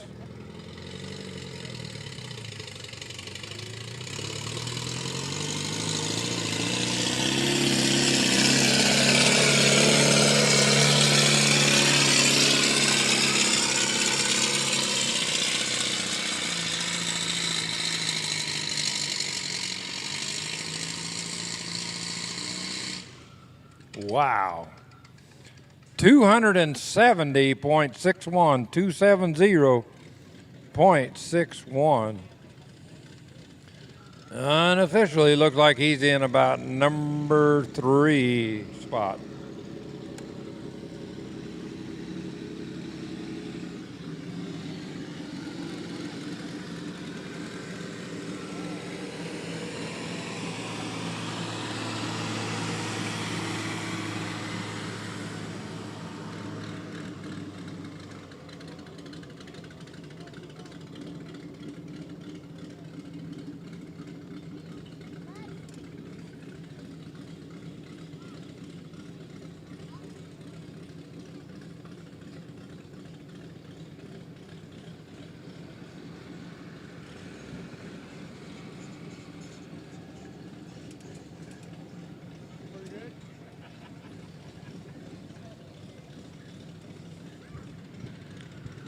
Here we go. Jeremy weighted it up 5250. See what the 77 can do. Did real good in the first class.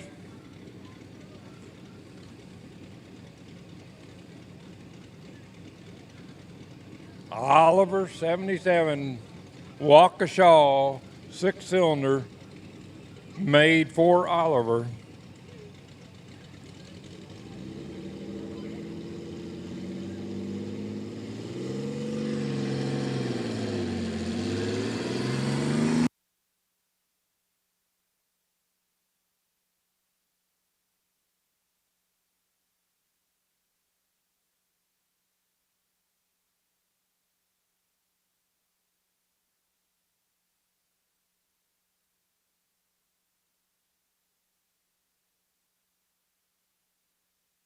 Two 51.96, 251.96 for Jeremy Edwards. That's going to bring in Ben Irwin with his 560.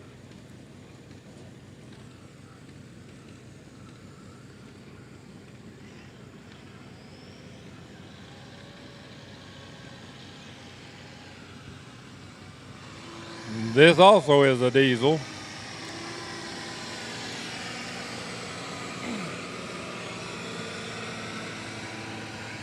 So we'll get a little smoke out of this one, guaranteed.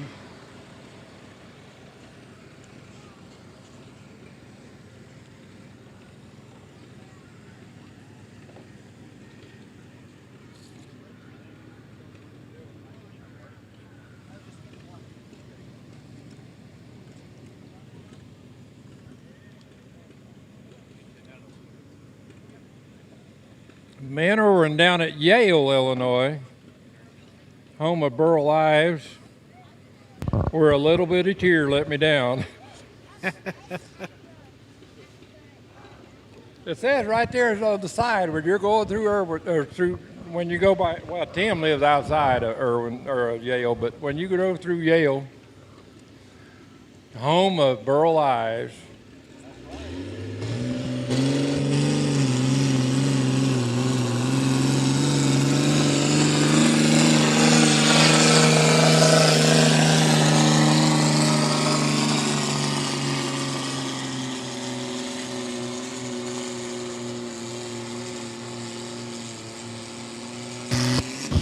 We had a fire in the hole there, folks. How about that? Now, wouldn't you like to see Max Armstrong's 560 do that? Huh? Yeah, but Max's is a gas. We couldn't get smoke unless we left the choke on. That'd be quite a sight, Chuck. Yeah, it would. Yes, it would. I think Max's eyes would be as round as.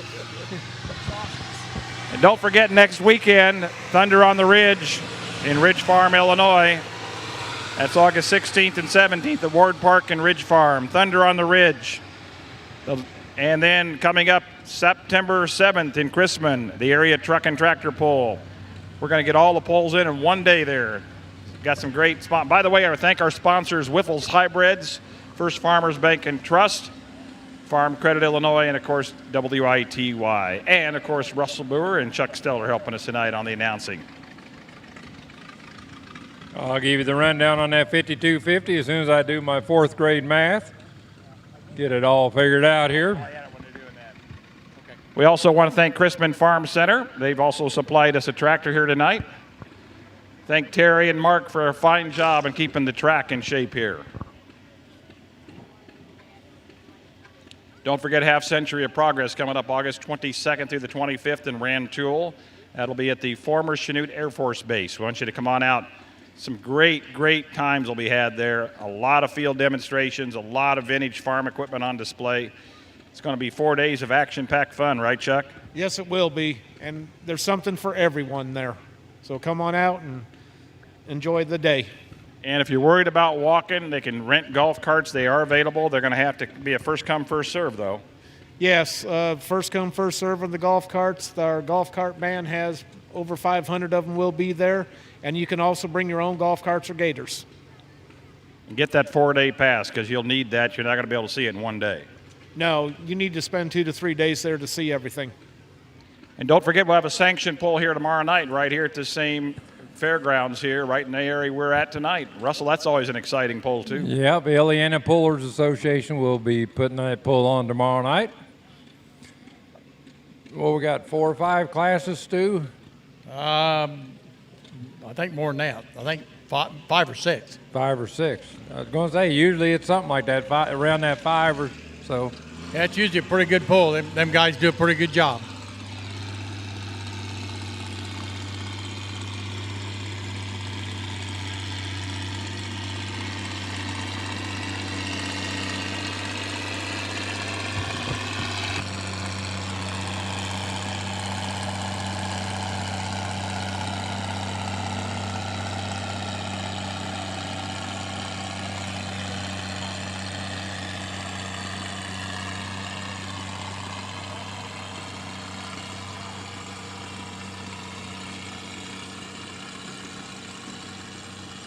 Now, he's been with us all 14 years, Russell. Yeah, Lloyd McMurlin. Ain't that something? With the same tractor the last 14 years.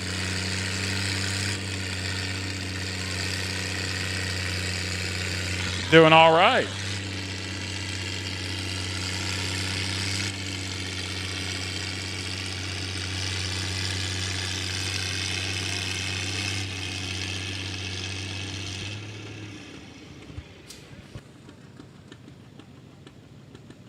By the way, we are videoing tonight's Barnyard poll, so it'll be uploaded a little bit later on WITYradio.com. You'll be able to watch it. For those that couldn't make it tonight, tell them to check it out here in a few days. Okay, that pull stand. Lloyd McMurlin takes that pull, and it goes the distance of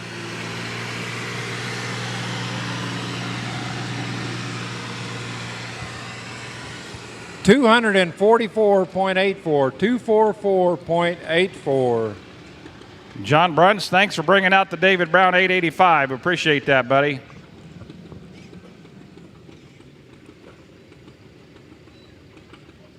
Here's the rundown on that 5250 Open. Number 1 went to Randy Stevens on his Moline. Number 2 went to Jack Crone on his 560. Number 3 went to Billy Edwards on his Minneapolis Moline.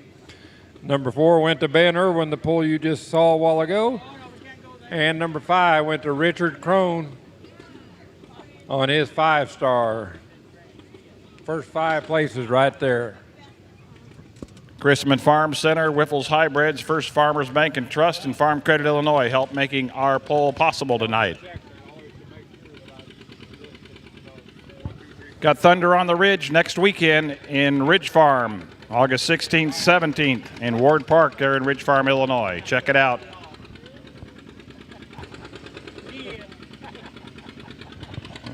Richard Haga doing a good job flagging for us tonight. We appreciate all you're doing, Richard.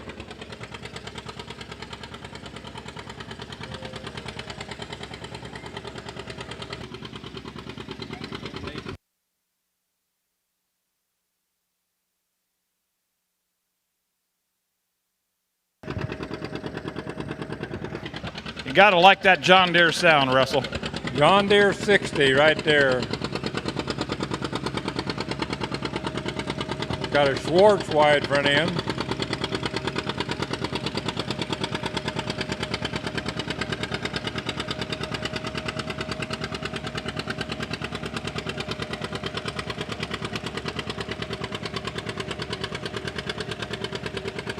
David Wines with his 1953 John Deere 60, he says. So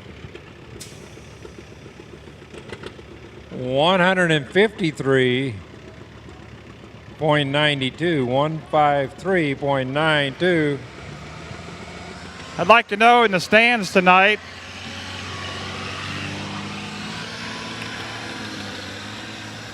how many of you folks in the stands have been with us all 14 years? Can you raise your hand out there if you've been here? Some of we got a couple hands back there. We're going to get you some prizes. 14 years if you've been here to every one of our Barnyard polls. Now, Nate, you can't cheat. That's a cheater right there. Was he even born 14 years ago? So you're in here 14 years? 14 years up there? We're going to get you a T-shirt. Anybody else? How many's been here 10 years out of the 14 that we put on? We'll get you some prizes up here today. It's nice to see some new people out here for our Barnyard poll. Yeah, Terry has been. That's right. Yeah, Terry Turbo. We'll get you fixed up with a T-shirt or hat or both. He's always here. Does he live here at the fair year-round or what? I think he does. He's a fair board member. Yes, he is. He probably does. Here we got Bob Marshall with a G6 Minneapolis Moline, a G6, come out in 1959, 6-cylinder. They was either LP gas or diesel only. There was no gasoline model.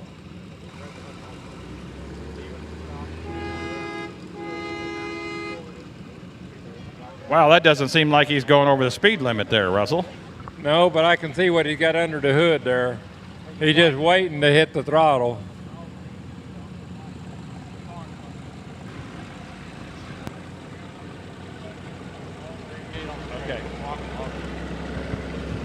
Okay, Stu, we've got a vehicle that needs to be moved. Which one is it? A white Tundra with an Oliver 88 on the trailer.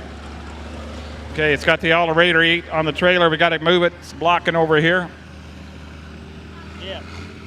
Where is it? Where's it located? On the east side of the hog barn. East side of the hog barn. If you've got that white Toyota Tundra, you need to move that so they can get some other vehicles through there. Looks like some guys were going. Might have got it. Oh, might have got it. It looked like there were a couple guys. By the way, if you enjoy our barnyard pole and tractors like this, we'd like to encourage you to join the I&I Antique Tractor and Gas Engine Club in Penfield, Illinois. Meet once a month. It's a great organization to belong to, isn't it, Russell? You betcha. Dave, you need to do a little more training. He just brought himself an ice cream cone. Now, that's not right, is it? Right. Boy. That's like giving you a piece of used chewing gum. Yeah.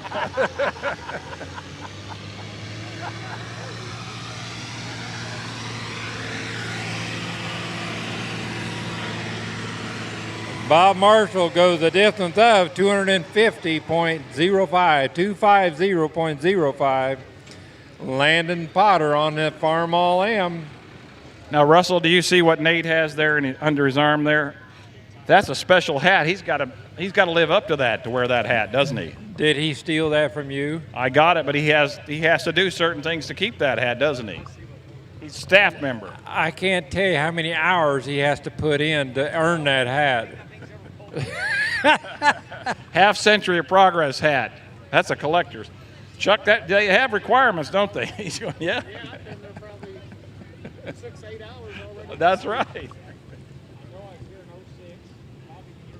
It takes a lot of hours, Nate, to fill that hat. So you're gonna earn those hours, aren't you? Oh yeah, definitely. I think I'll. Here put we my go, fair share of Landon hours Potter. in. Driving the M all the way from Potomac.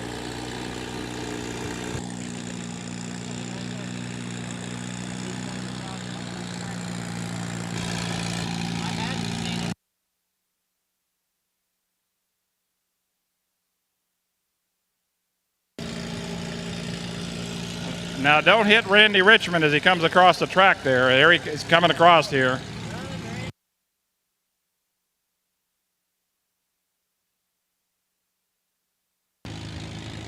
No, Nate, the staff hat means you've got to earn that, and you've got to live up to that to wear that hat, right, Russell? You bet. Right there for Landon. 177.67, 177.67. Run pretty good there that time, Landon. Well, Randy, how we doing there? Come around here, Randy. Come around here. Could you find your way all the way here to Georgetown? You found your way here all the way from the station? Go back around here.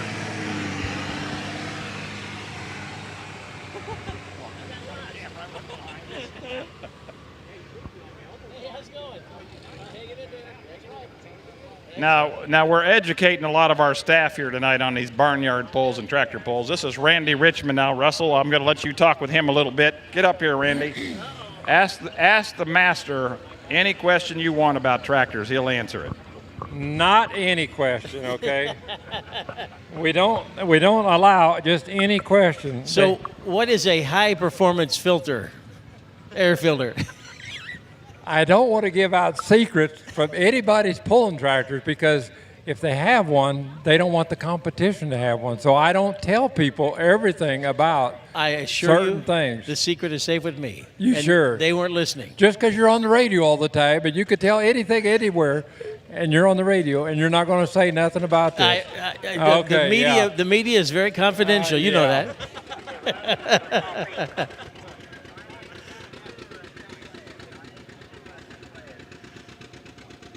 Hey, Stu. Get Stu.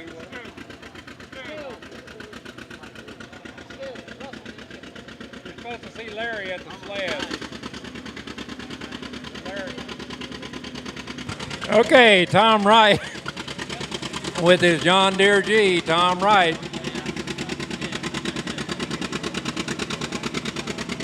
John Deere G.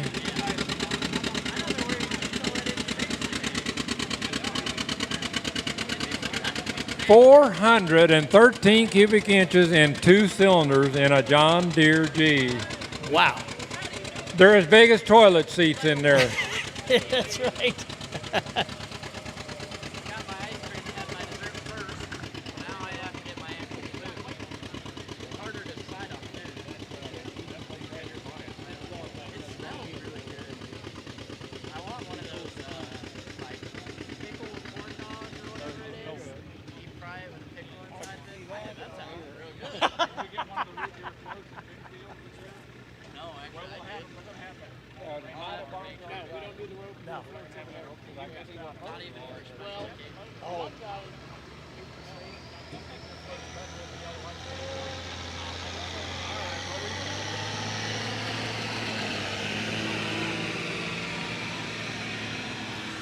So, Russell, does the color of the paint make any difference in the way they pull?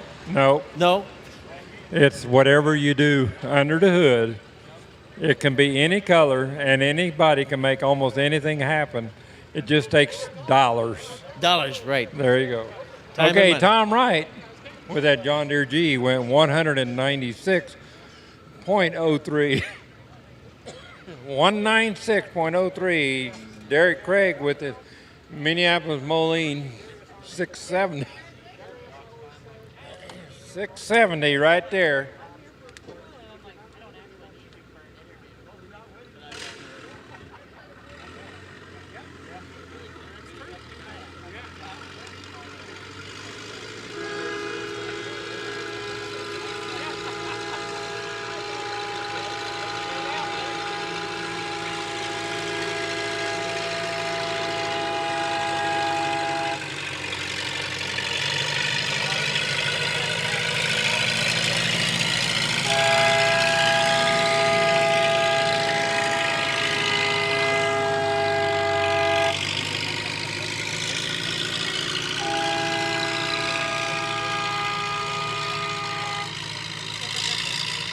So, Russell, is he honking because he's glad to see me?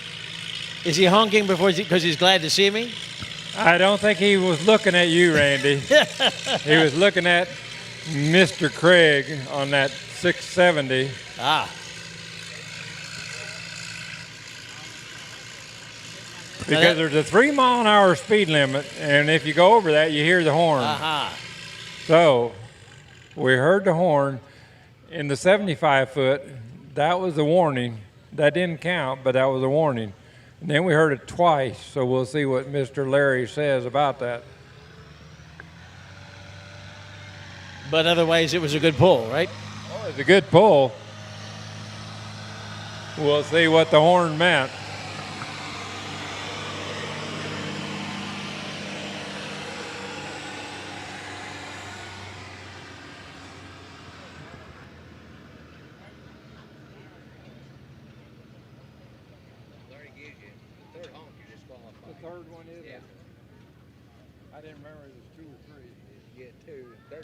Okay, so there he goes, 267.69, 267.69.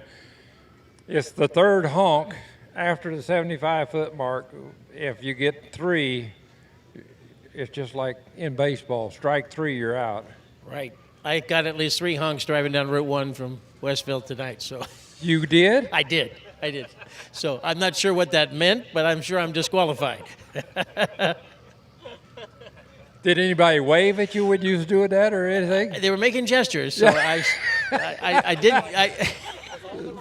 They was waving at you. I didn't count the fingers, but They was waving at you. they were waving at me. Well, they That's probably see the WITY T-shirt. I think that's probably That what it was. it. I think you're right, Russell. That's right. Brian Morgan on his Super M. Brian Morgan, Super M Farmall right there. Nice Super M.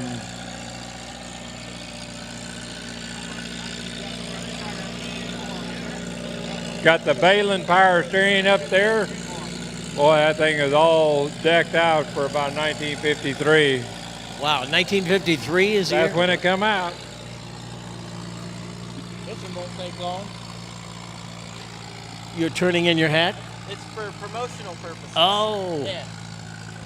I haven't earned it yet. So I don't want you to run out of paper, Russell. Not too bad, though. Just enough. Just enough? In the classes, I mean, Yeah. it's good. That 8,000 is always light for some reason. Must not be a real popular weight class, that 8,000 class. Well, it is, but they just ain't here, I guess. Was that it? Well, they'd probably rather haul an M than the 560 with weights on it. Yeah. That's probably what the deal is. Okay, good pull right there. 245.23. Now, for the layman, 245.23. for the layman, was that the same class tractor as the others? Do what now? Was that the same class of tractor? Oh yeah, Looks smaller. we're in 6,500 pounds. You can weigh 6,500 pounds with the driver, and we got about 1, 2, 3 more tractors, and then we'll go to something different. Aha. It was a good looking tractor though, Oh, a nice tractor. That red paint really looks nice. and it was shiny too. Oh, Very yeah. shiny. Yeah.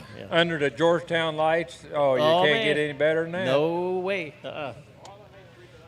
And is your favorite color still red?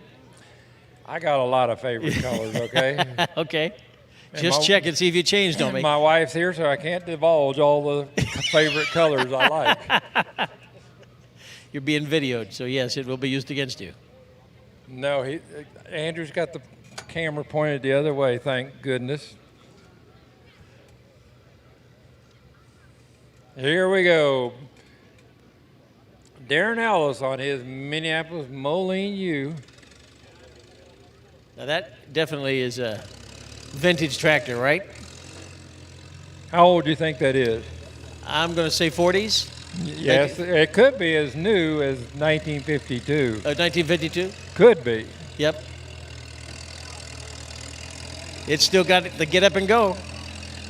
Like we like to say, it's in his work clothes. That's right. It didn't dress up for the occasion.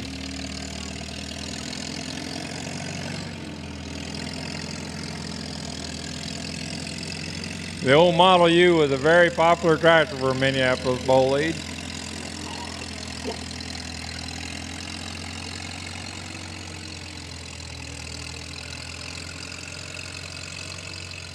Now that tractor is missing the universal drivetrain, what they call powertrain in the back. Does it have that in the back? What about it? Does it have the universal, what they call the drive for the differential lock? Yeah, does it have it? Yeah. Okay. It does not have differential lock. It has a PTO right there by his feet. Ah. And by golly, he got through that spot. He got there.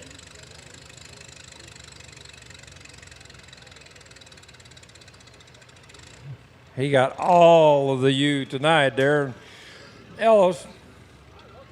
209.12, 209.12. Joe Kinnear with a UB. Then we got Lloyd McMurlin. Do you guess on that tractor, Russell, that Coming it has back. original parts on it? How many original parts? I'm sure the thing's been overhauled through its lifetime. Yep. Well, it looks like it still can get up and go. Oh, yeah. Runs good. They're just hard to kill, them old Minneapolis Molines. A lot of these tractors are. Now, the tractors you get newer ones today with computers and everything. I don't know what's going to happen to that when the computer gets out of date. You know, it's just like you buy a computer at home and it's 10 years old. They say it's old, you know, they're talking like it's ancient.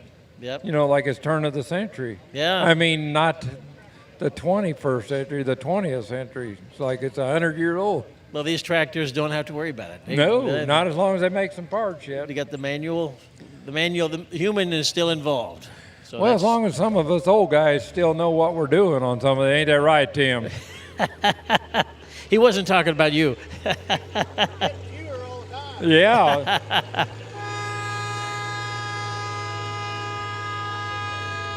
Here's Lloyd McMurlin again. Being here all 14 years, we've had the pole.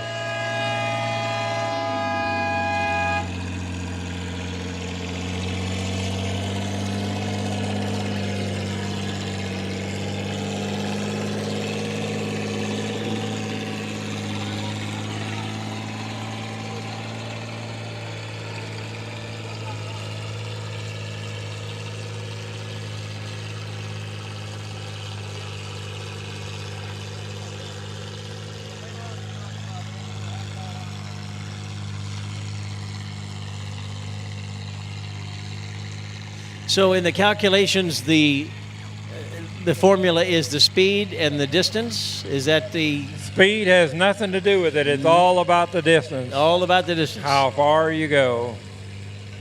and the weight you pull? Well, you're all in the same class. Same as long class. as when you're in this class, however far you pull, if you pull the furthest, you won. And if there's a tie? Then you pull over, then you pull it off. Aha. You got to, there's bragging rights. You got to know who really wins. So Lloyd goes the distance of 270.13, 270.13. I don't know if we got Joe Kinnear with the UB coming back or not. Otherwise, we're going to go to 5,500 pound open, 5,500 pound open. Garrett Stevens, number 1, Kenny Stockdale, number 2, Bill Moore, number 3, and 55 open. Now, Russell, on these older tractors, are they burning straight gasoline, or what kind of fuel do they burn? See, now you're asking another one of them questions I can't really answer because I don't want to give out any trade secrets. There we go. I'm breaking all the rules Yeah, here. you can't give out these secrets. People, whatever they put in that tank, they don't want anybody to see what they're putting in there. Aha. So it could be gas. Well, Probably or- not water. Well, you don't want water in with Right. the gas, but you might want water in the intake system. But Aha. we don't talk about. We some don't of talk. that. I'm bringing the. We try to put hoods on things so we don't see everything. Got it. That's why you see side shields on this stuff sometimes. There's a lot of secrets under there that we don't want everybody to know. That's right. Yeah, so, as long as the politicians don't find out, it probably won't be leaked out. So, Oh, no. We can't let the politicians talk about it. right.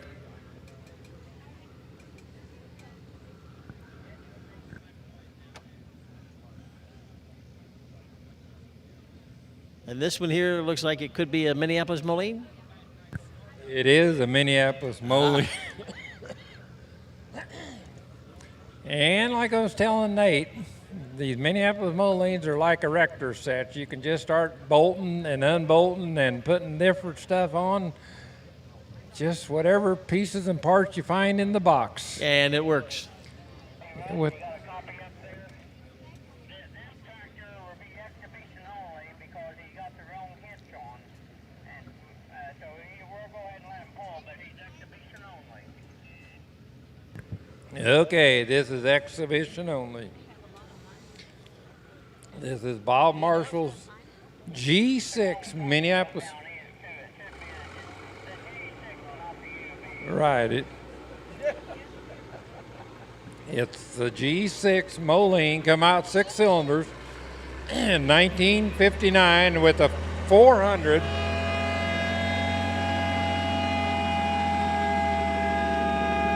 Come out with 425 cubic inches.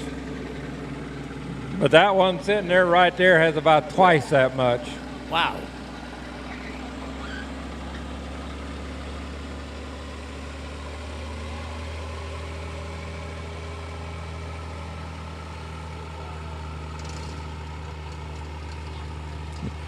So this is exhibition only because he's not really a barnyard tractor.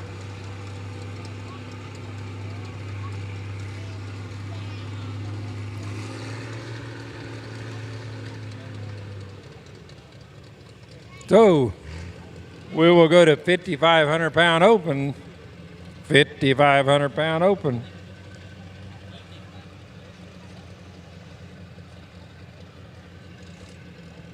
And I'll give you the rundown on that 6,500 pound class after I do a little fourth grade math. I'm a third grade math graduate. I can't help you there, Russell. Third, made it. I got third, and squeaked by that.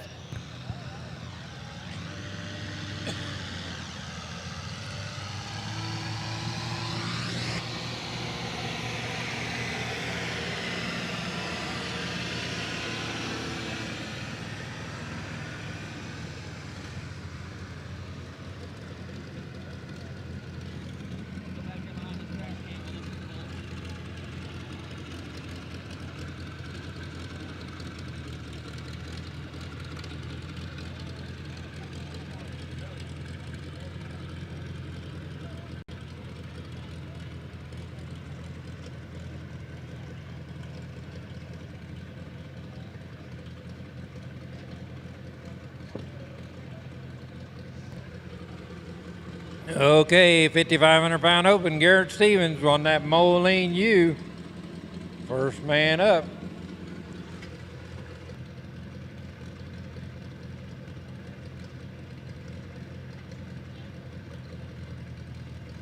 Now I'm guessing this one's souped up a little bit. Those tires weren't the original, right?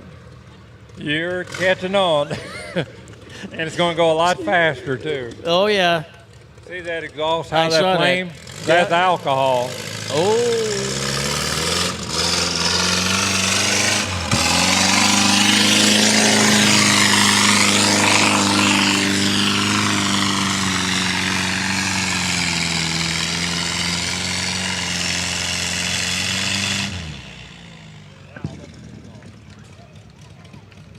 There's always that clean burnout when they got that extra fuel in the manifold there, and it just kind of keeps doing that for a while. Kind of makes you want to get a hot dog out and kind of roast that thing a little bit real quick. It really does, and that's alcohol. So that's that. Well, I asked you a question again, but I sure did. I will only say if it's alcohol, then that's what drinking does to you, That's right? what's making that blue flame, alcohol. Yeah, that's right. Now that one went down the old trail there a lot faster than the others, right? And that's Yeah. And that's That's not a barnyard class now. Oh, Now we're in the real serious stuff. got it.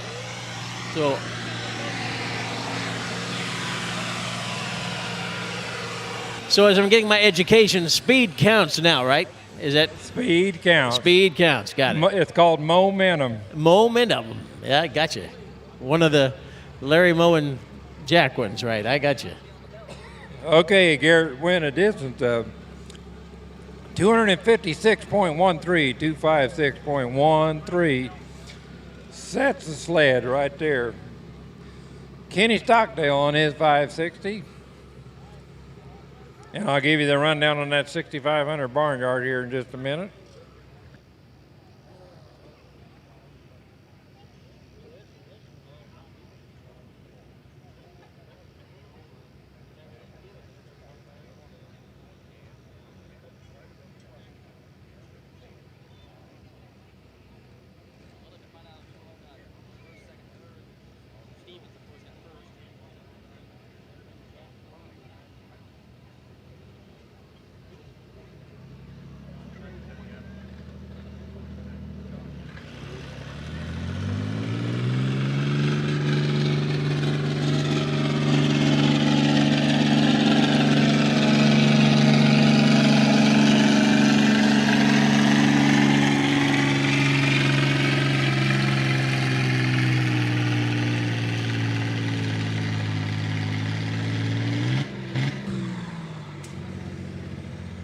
Now, Randy, that was a diesel.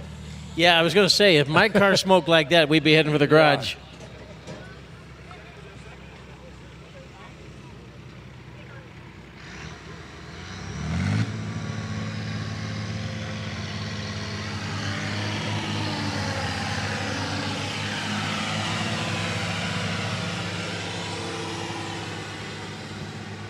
Here's the rundown on that 6500 Barnyard. Lloyd McMurlin, number 1 on his last Oliver, the 88, not the Super, but the 88, number 1. Number 2 went to Derek Craig on the 670. Number 3, Brian Morgan on his Super M. Number 4 went to Lloyd McMurlin on the Super 88. Number 5 went to Darren Ellis on the Moline U. Number 6, Tom Wright. Number 7, Landon Potter. And number 8, David Wines on the John Deere 60.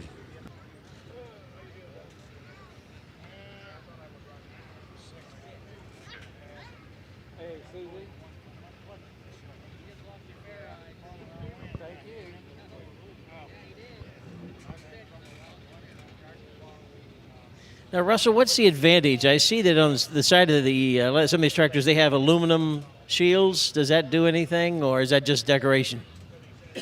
Another secret? No, there are some classes you got to have side shields Okay. to keep the parts inside and say something happens. Aha. It's for crowd safety, Crowd safety. driver safety, all of the above. There we go. Bill Moore on a John Deere or Minneapolis G.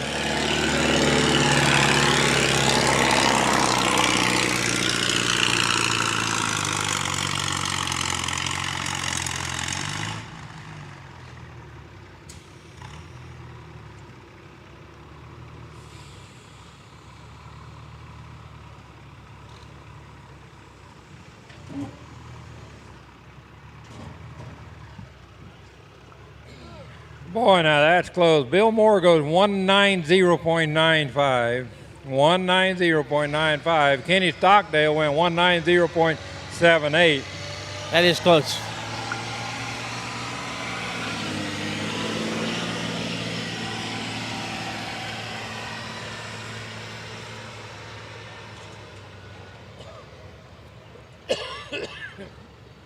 Okay, Derek Craig with his Massey 1100. Massey 1100. I want to thank our sponsors, including Wiffles Hybrids, First Farmers Bank and Trust, Chrisman Farm Center, and also Farm Credit Illinois for making our poll possible tonight. And, of course, the master himself, Russell Boer. Thanks again for taking time out of your schedule to be with us tonight, bud. Well, we got to thank WITY for doing all this, and Andrew's going to have it on the World Wide Web.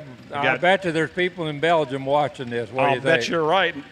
I know there's people in Belgium watching this. I guarantee you. And not down the road, Belgium. I mean the Belgium across the big pond. They're loyal. They listen to us every day online. Yeah, and we want to thank Tom Hall for taking photos tonight. We'll have a bunch of those photos on our website, too. And again, I'm going to lobby real hard to be your manager, Russell, so you think real hard about that. I'm thinking about it.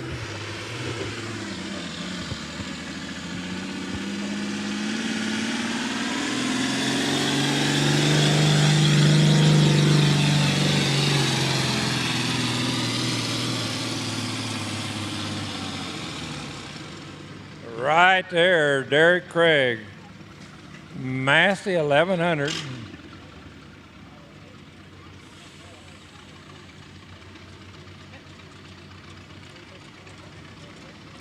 $194.16, 194.16. And Brian Stockdale with a Be back here five-star tomorrow B night for the Ileana Pullers and another sanctioned We need a pull here. pull-off. We need a pull-off vehicle. Somebody's got a UTV or something handy, just pull them off real quick. We got the chain. Oh, he got it running. There you go. Put that chain away, Larry.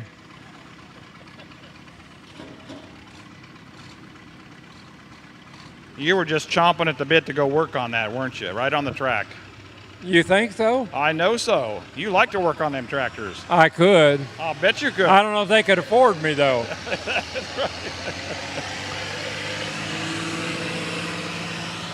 Don't forget next weekend in Ridge Farm, it's Thunder on the Ridge, August 16th and 17th.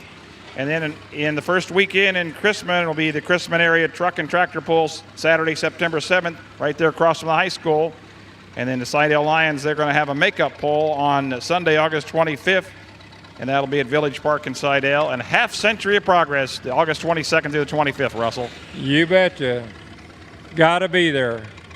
Chuck, all the preps are coming out nicely for that show. Yes, everything's coming out good. We're very pleased. People were asking about the crops. They're ready to roll, right? Yep, everything's looking good. The crops will be ready to be harvested on August 22nd through the 25th. And you never seen so many golf carts in your life till you go to that Air Force base, that former Cheney Air Force base, right, Russell? They're everywhere. They're not playing golf either. No, they're not. They're lining the fields to watch the field demonstrations. The parade, the field demonstration, you name it. You got it. We invite you out there. WITY, of course, will be broadcasting all 4 days from there. Brian Stockdale with his 5-star Mini.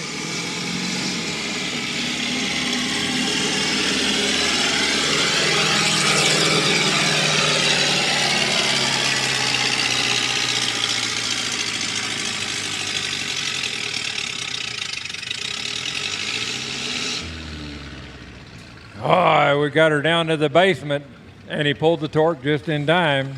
What'd you think of that, Randy? Popping a wheelie out there. Yeah, that's not your grandmother's tractor. That's a real tractor. I just wonder when we get the evening done, what's going to be Randy's favorite tractor that he's going to have to buy to go tractor pulling. That's what I want to know. You know, once he does his first pull, he's going to be hooked. You know what, Russell? Yeah, I'm going to need a purple color, Russell, for mine. So Well, you can paint anything the color you want. Well, okay, that purple power. Purple power. But Russell, don't you agree? Once he does his first pull, he'll be hooked for life. I think so, but he's going to have to really, study this situation real good.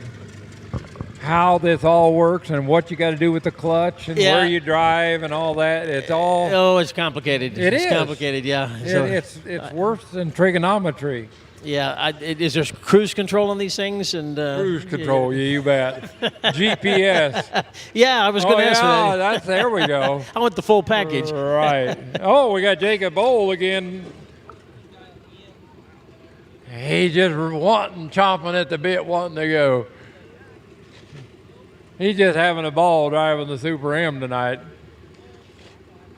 I remember pulling against this thing, Chuck, in 1982. Really? Yes. Mike was driving it then.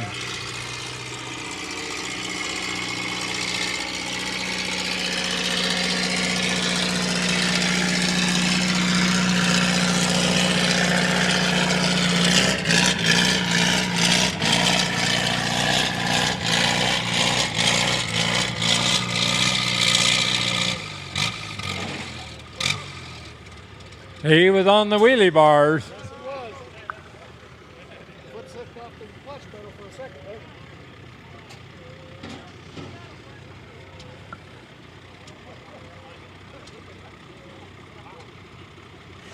I'm guessing when it's up on the back wheels, it's a little hard to steer those things at that point. Right? There is no steering once the front wheels were. All of a sudden, you lost that advantage you had. Yeah. Well, I'm afraid I would be in trouble. But if you got the front wheels glued to the ground, now that don't work for the back wheels. Then you lose traction. Like I said, there's got to be a happy medium there. See what I'm saying? Yeah, I do hear you. Okay. I'm picking up what you're putting down. It's complicated. That much I get. Okay, Jacob went a distance of 150.86. 150.86. Brian Stockdale went 202.42. 202.42. Richard Crone driving his 5-star tonight. He'll be here tomorrow night. I think they got Outlaws here tomorrow night. So Richard will be here back once again at the Georgetown Fair with his 6-cylinder Moline. Now, that's that tank on the front of that thing, is that another secret? Or No. Oh, no. You just take it off and you hook it up to your grill and start cooking your steak. Ah, we got propane in that thing, huh? Well, we hope we do. It might really cook the steaks fast. I don't know. You never know what they got in there. You It looks just like, never know. It looks like you ought to cook your steak, but we'll see. Right.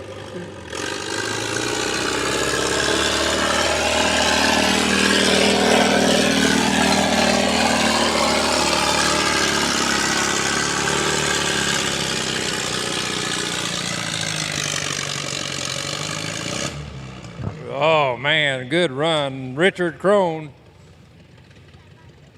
217.55, 217.55. Billy Edwards up next.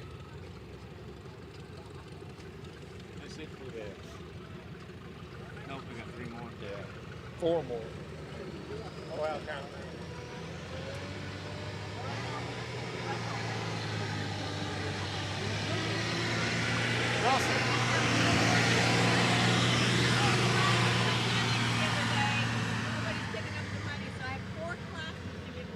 A lot of the guys are pulling yet.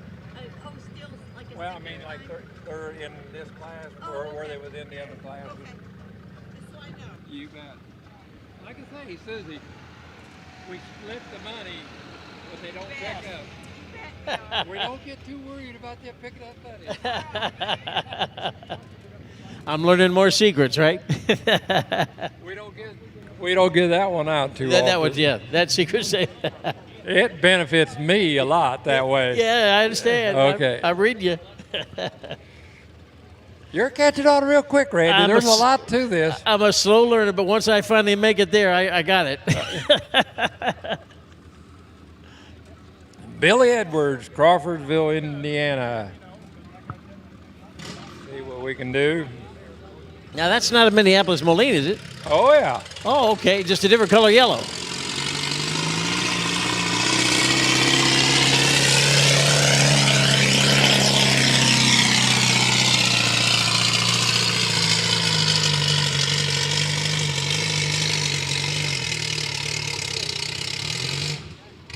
The engine sounds different on a Minneapolis Moline. It kind of sounds like it's bragging or something. It's louder, more determined than the others. Is that just my imagination? That's called cubic inches or cubic dollars, whatever it took to make the cubic inches. And that's different than the green? That's what you're hearing. I hear you.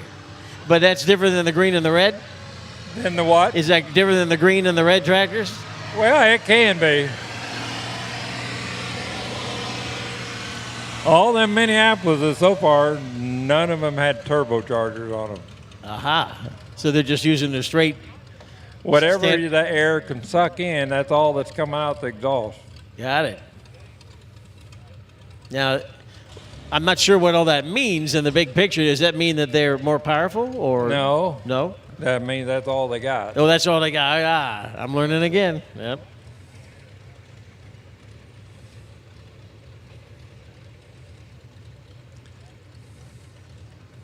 Now that looks like one of our friends from the international side down there. That's a farm all right there. But that one looks like that one could be 60s? It can be 1958 to 1963. Gotcha. And that would be right there. The next one, that'd be the same. It's the same. Same vintage. Yep, same vintage. Here we go, Jack Crone.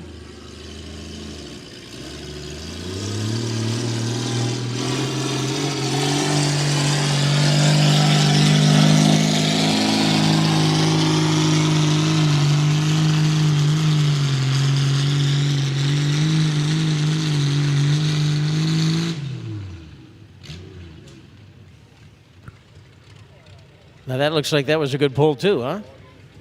Holy cow, very close.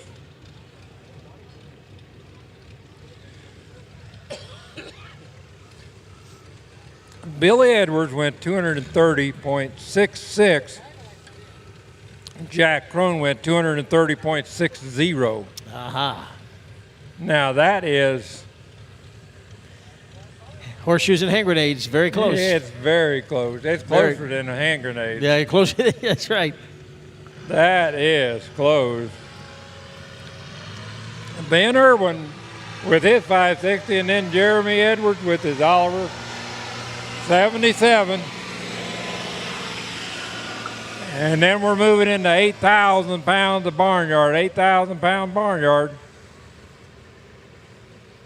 Wes Neff with his Massey 55, Kyle Hamill and Jody Lambert in that order.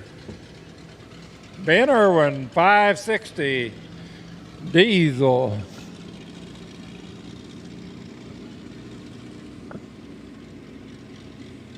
What have we got coming up on the runway now up there, Russell? That black, is that an international? That's an Oliver. That's an Oliver. See, like I say, you can paint them any color you want. Wow. Well, I'm impressed with that one. That's You wait till you see it go down the track. You may want to buy I that. might just negotiate at the finish line there. There you go. That one in that formal black is more formal.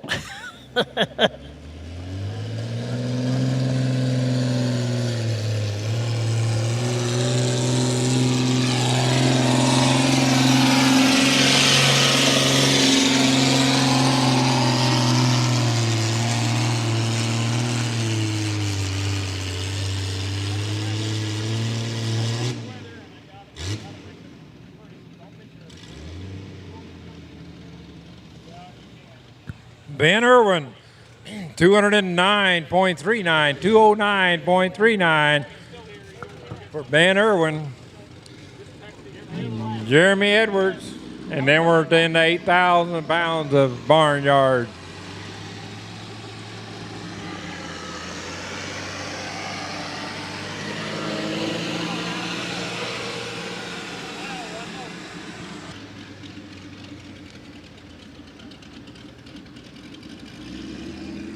I didn't think that camera could swing around that far. Go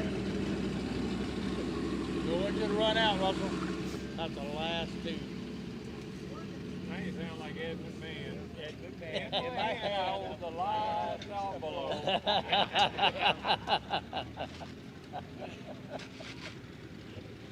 That would make you Johnny. Karnak the Magnificent. Magnificent all the way. That's what Susie calls Stu every night. Karnak the Magnificent. Karnak the Magnificent. The good old days.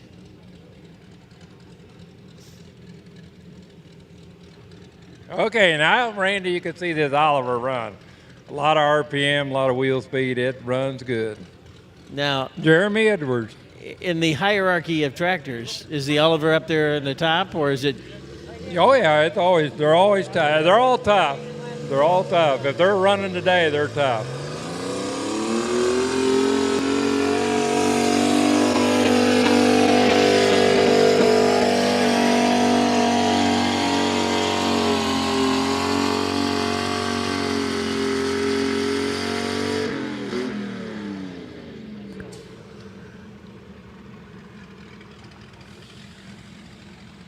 $191.08 for Jeremy Edwards.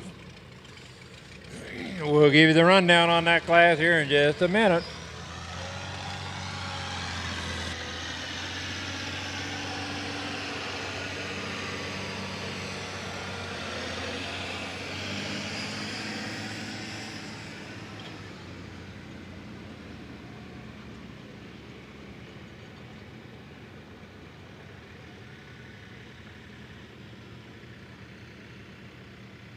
I kind of forgot the Oliver. What's the origins? Is that that come out of the UK?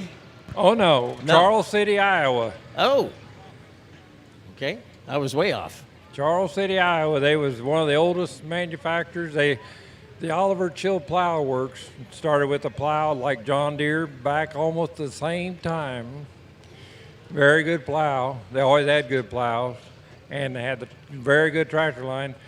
At Penfield, if you went into the gym at Penfield, you seen the Hart Par, the very first gas-powered production tractor in the world is sitting in the gym there at Penfield, and that is a ancestor to the Oliver. Oliver became Oliver in 1929. They combined several companies and called it the Oliver Tractor Company or whatever. In Charles, it was always in Charles City, Iowa.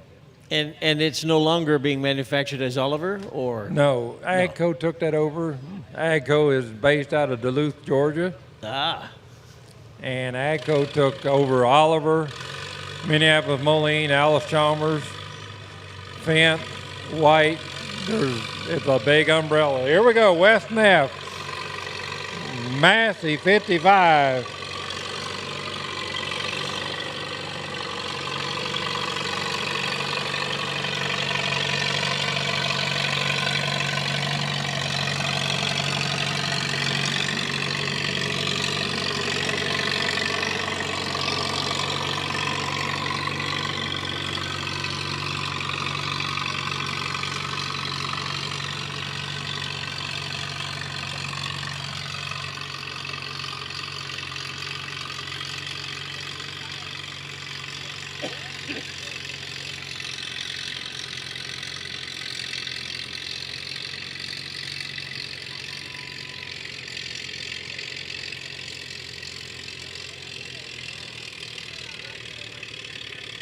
Wow.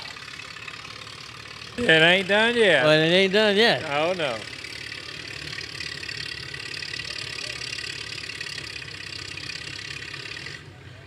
The old 55 Massey got a big basement.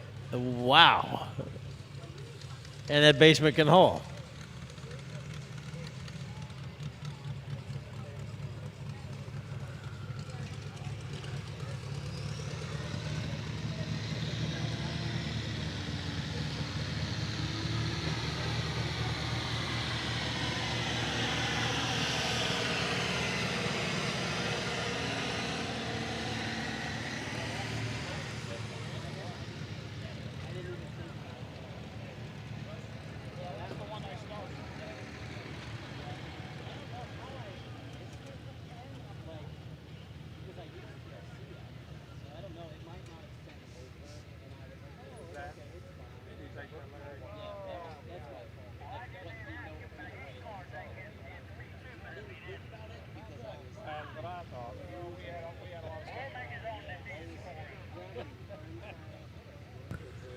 Okay, West goes 259.20, 259.20.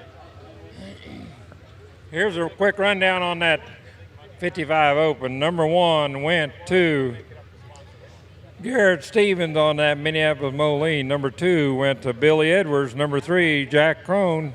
Number 4, Richard Crone. And number 5 went to Ben Irwin. And number 6, Brian Stockdale, in that order. And some nice your pulls. checks are ready. Checks are ready in the classes that have been pulled.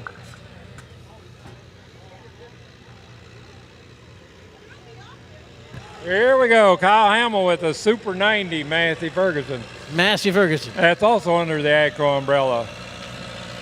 But they're still made today. Still made today. But not like that, right? Well, they look about like that. They're red and silver. That one there is about a 1960. Super 90. Now, speed doesn't count here, right? Nope. Nope. Distance is counting. Distance.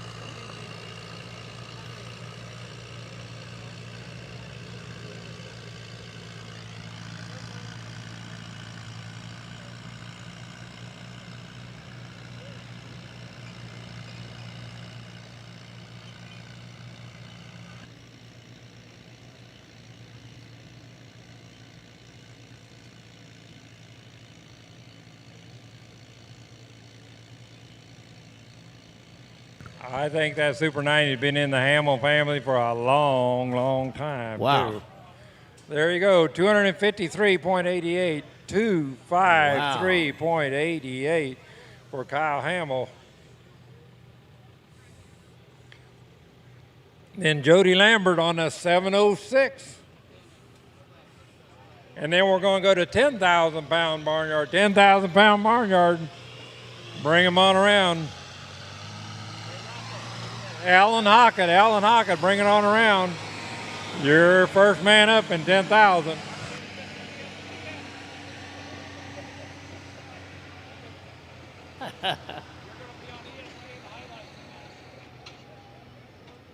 Mav TV.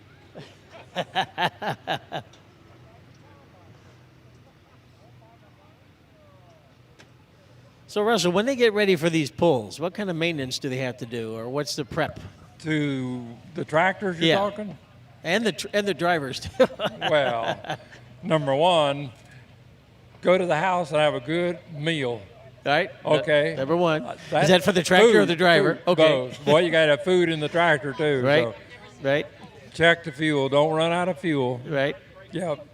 No, just check everything. Make sure nothing's loose, especially on them hot ones. You know, there's a lot of things that can happen there. So you got to check everything all the time. Just kind of glance over everything, just see what's happening, how it sounded when you last pulled. You know, if you heard any noises at all, you know, if you need to adjust something or just check things out, see if something cracked or broke.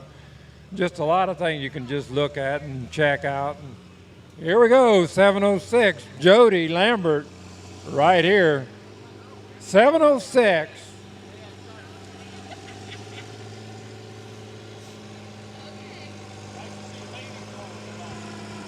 There we found the torque.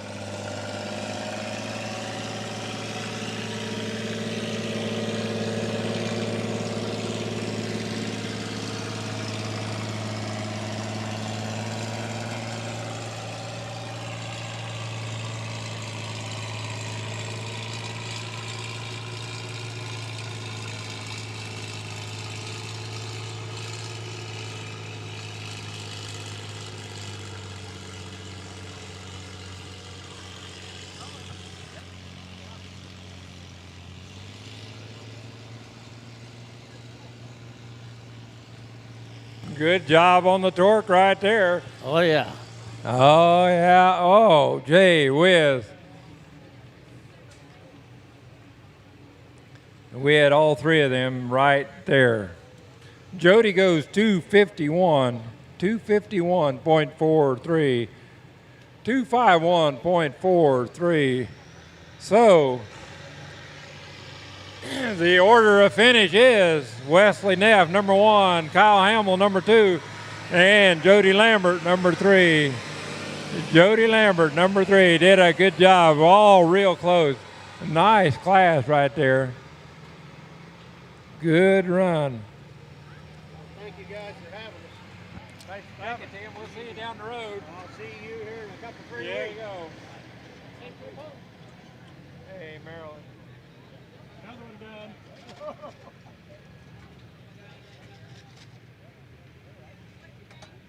Going down to 3 pages left, Russell. We're getting to the point rows now. 10,000 pounds of Barnyard right here. Alan Hockett, and then we got Nick Bryant and Keith Hess. First 3 up. So we got 856 up here. We had that 706. Well, the next generation was the 56 series. You could have got a 756 after that 706. And this is vintage. This is an 806, which they made 806, and then they come out with this 856. This come out about 1968. I was going to say 1970, just this design. I'm a grill man. I see the grills. I'm guessing on that.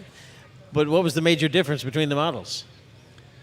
This had a bigger motor. 806 had a 361 cubic inch, and this has a 407. Wow. How do you got a computer up there. I don't know. You said you can't remember what you had for lunch. Well, no, but my you know my computer at home don't work very good, so that's why I got to use this thing up here. Hey, well, man, it works real good. Guys, thanks you for take care of him, okay? Take care of him. Yeah. Take care. Future tractor puller right there. 856.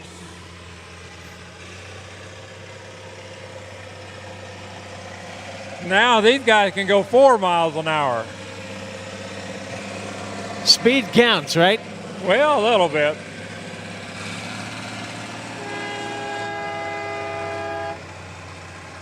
The horn disagrees with you.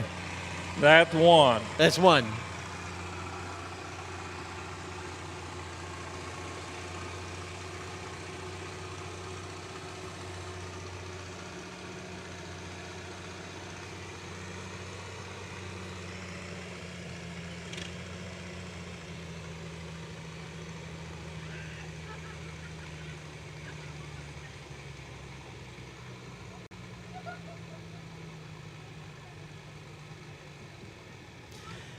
Right there.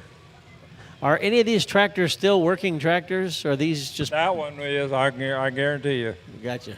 I had one just like it. You can just tell. It's just the way you brought her off the farm, and that's what we want. And with implements and things like that, there's no, with the newer implements, is there any incompatibility or? Nope. Nope. Well, you can hook that if you wanted to, like something like that. You could hook it up to your 15-foot bat wing or something like that and do a nice job mowing or something, you know, with things like that. Hook it to an 8-row cultivator or 12-row cultivator, 8-row planter. You bet. He's taking her, okay.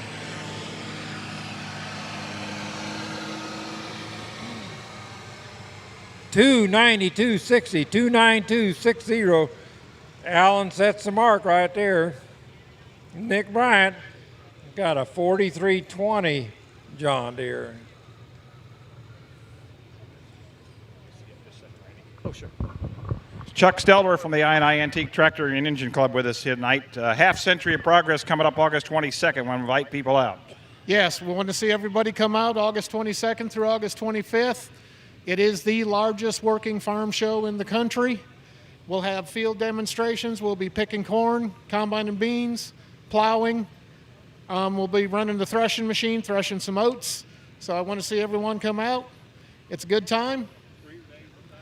3 days of tractor pulls. We'll be pulling tractors Thursday, Friday, and Saturday, starting at 4 o'clock each day. And Jolene Brown's going to be one of the seminar speakers from Iowa. She's going to be there on Thursday and Friday in the morning and afternoon, so she's going to have 4 different sessions. What was that one she going to talk about? She what, married a farmer? Oh, crap, I married a farmer. That's Yes. one of her Yes. stories. Here we go. Nick Bryant, John Deere 4320.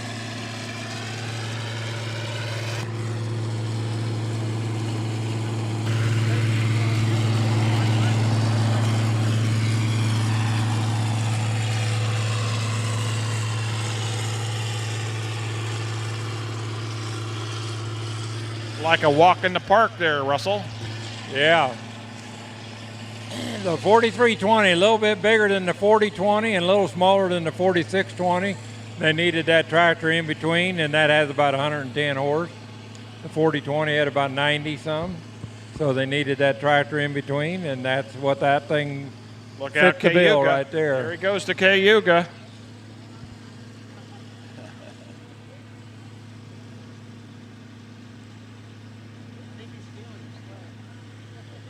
Russell, he's going to end up in Indianapolis. I think he's going into the dark there, and Larry can't find his way out. We want to thank our sponsors, Wiffles Hybrids, Farm Credit Illinois, First Farmers Bank and Trust, and also Crispin Farm Center.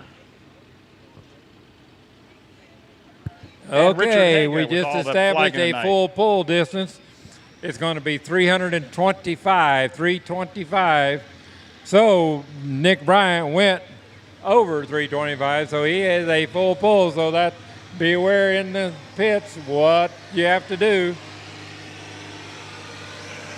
Don't forget to come back tomorrow night for the Illinois Pullers. They'll have a great pull here, Russell. You bet.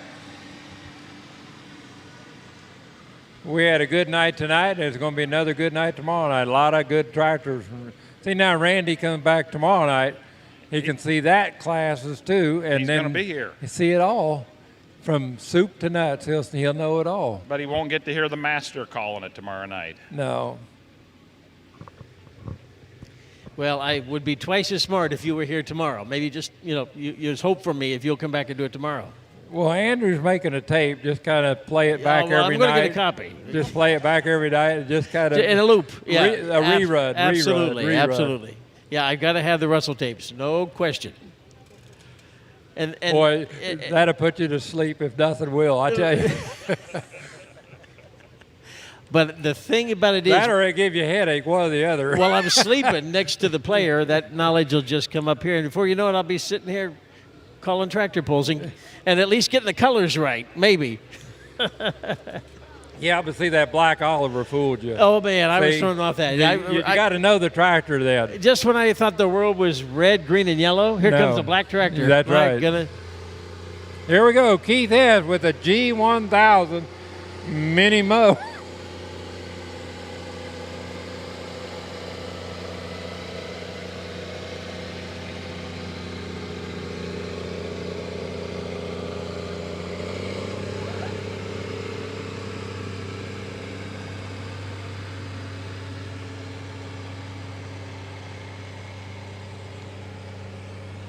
Well, that's a nice G1000. That's a brown belly, they called it, Why they call it that? because the belly was brown and the hood was yellow. Oh, that's a good reason. They come out in 1965, and then in 1967 they come out with the G1000 Vista. Well, the fuel tank was behind it. That one is sitting right in front of him. It's basically the same tractor, but they put him up a little higher, and you could almost square dance. There was a big platform out there. You could square dance with your wife there like that. Oh, yeah. 273.54. Okay, if you were one of our winners earlier tonight, you need to stop up here to the press box here and pick up your winnings. They are available. If you were one of the winners in one of the other classes tonight, come on up here. We've got your money here. And before we get out of this tractor pull tonight, Russell, we want to thank you for being our master of ceremonies once again. Folks, this guy is one of the best in the country. Give a big round of applause for Russell Boer here tonight. Appreciate him very much. Glad to have him here. We don't take that for granted. Well, thank you. Thank you very much. What's a tractor pull, Russell? What's a tractor pull, Russell? Like I say, Keith S. with 273.54, 273.54. Jason Booth on that John Deere 4020 right there. We want to thank Marilyn and Susie for doing a good job back here getting them all signed up tonight. And Ashley, I didn't see you back there. There you are. 3 of them back there helping tonight. That's See, it awesome. takes 3 of them to keep me in line. That's right. And they can do it, too. I'm glad Marilyn came along to watch you tonight.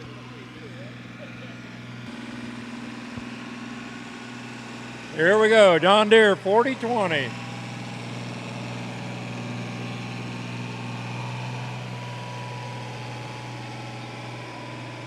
Just the way she come out of the factory. Narrow front end, 15.5, got that V front weights on it like that. It's got 1 set of rear weights. It's just, probably got it down there at Danville Jones Implement or something.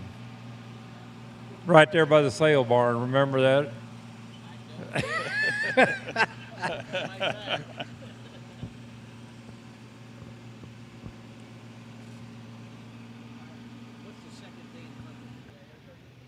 Yeah, that's the free cleaner.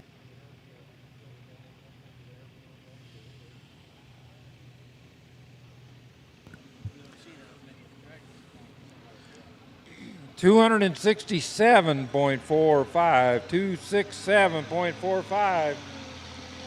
And Stu, on behalf of WITY Radio, I want to thank you for allowing us to work with the Georgetown Fair Board again and putting this event on. Oh, it's always been fun, Dave. Look forward to do it again next time, buddy. 14 years doesn't seem possible. No, time does fly, doesn't it?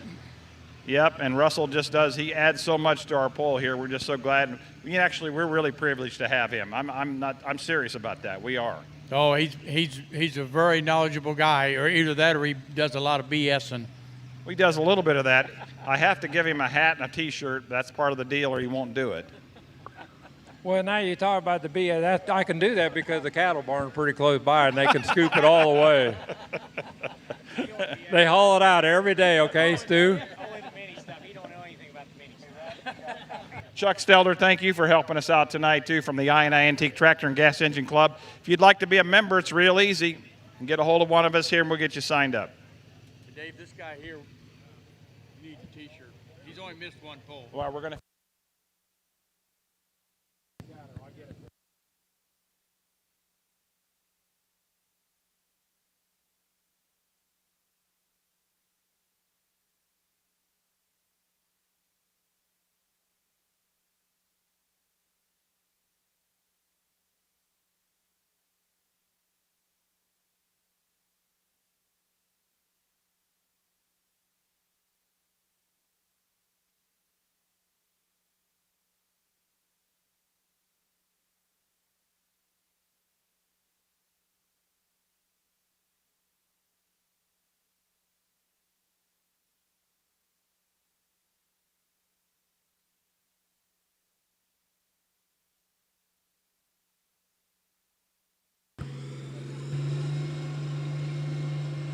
Okay, 12,000. Barnyard, get them out here. We got Stan Siemens going, and then Josh Hocker, and then we're ready for 12,000. So we got this 806 going right on down the line, going into the dart.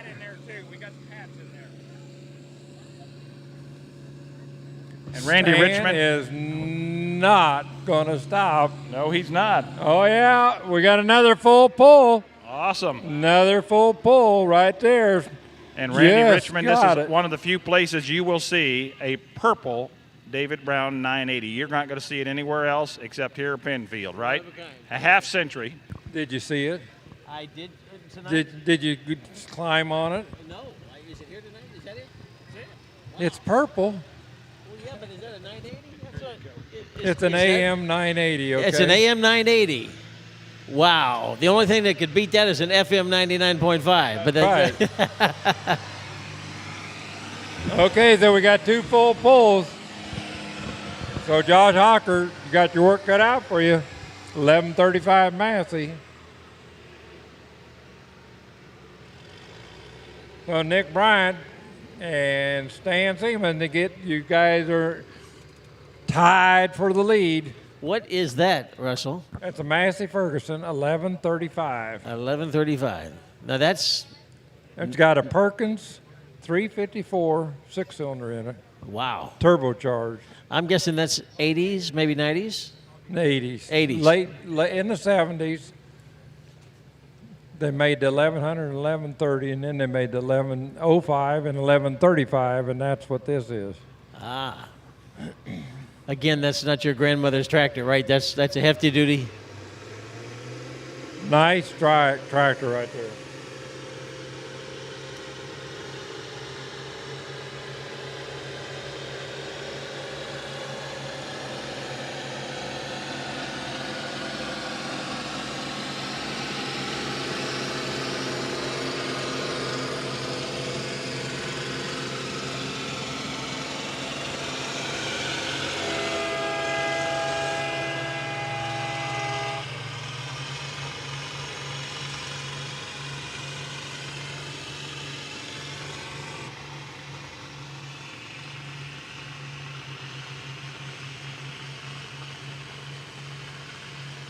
Now we're getting a little fire out the exhaust.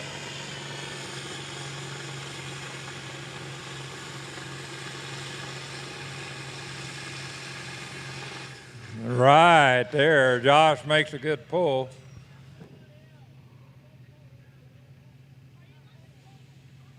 That tractor has a look about it, like if it's coming your way, you get out of its way, right? 277.37, 277.37 for Josh Hawker. So we got two out the gate, Nick Bryan and Stan Siemens. Two out the gate.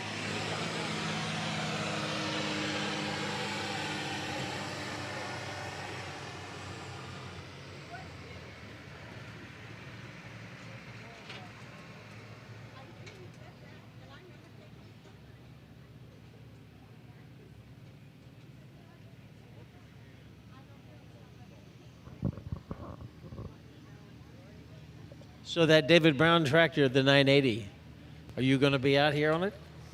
David already drove it. Oh, You missed it. I missed that. He punished it. He punished it. Oh. Did he? Oh.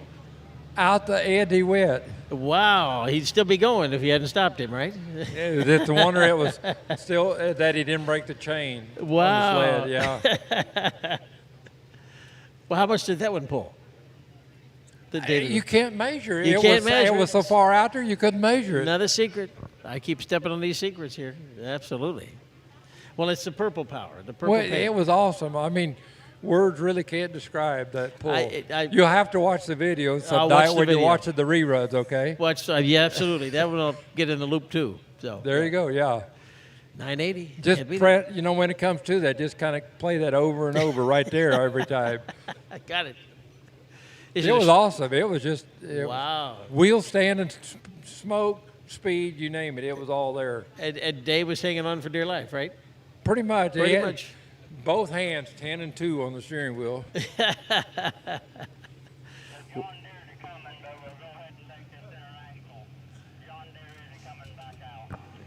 Okay.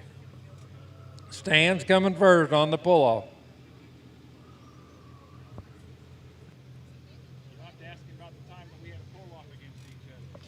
Okay, I'll ask that question. So, Russell, do tell. When did you two, and how did it work out for you two to have the pull-off against each other? David probably went about, I don't know, 250 or 60 feet. Uh-oh. And I clutched it at 240 something just so he would win. There's very few people that would have done that, Russell. You're a man among men. That's my story, and I'm sticking to it. You're sticking okay? to it. Okay, got it. Got it.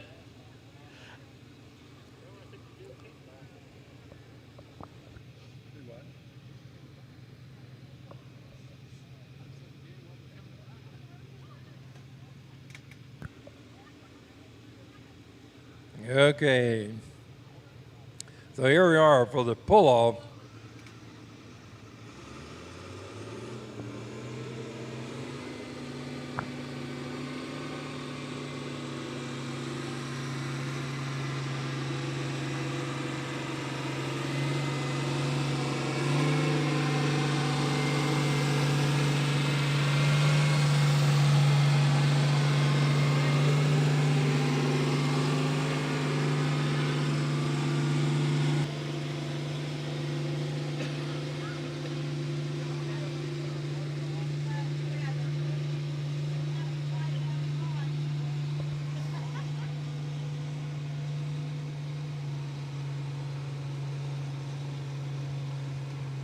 Oh, yeah. We set the sled a little harder. Right there, plenty of power.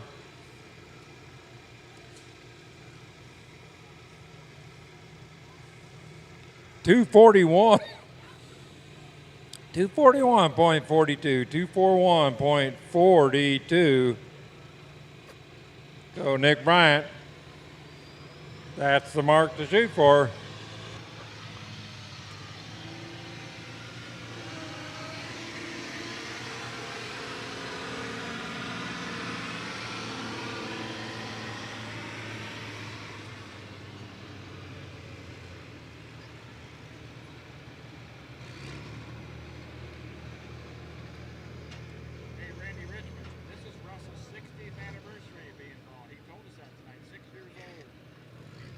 Wow. 60 years of this, huh? I went to my first pull in 1950, the first pull. Wow. When was your first pull? That's a long run. Champaign County. When did you start pulling?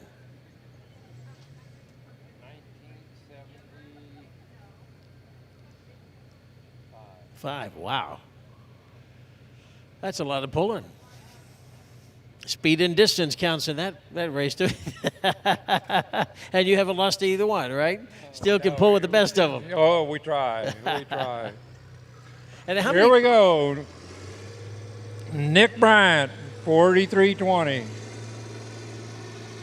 He's got 242 and change to beat.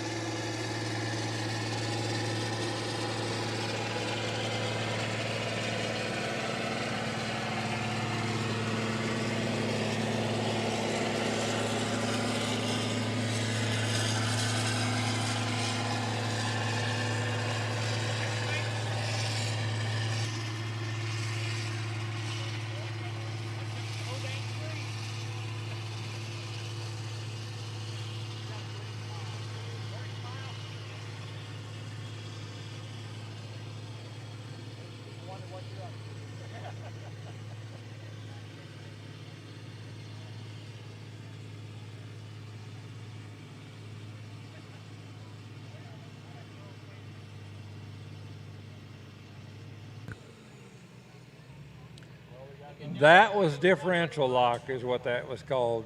A differential lock. The 806 does not have differential lock, and that 4320 does. Aha. He got through that spot, and that made all the difference. 294.11. Nice pull.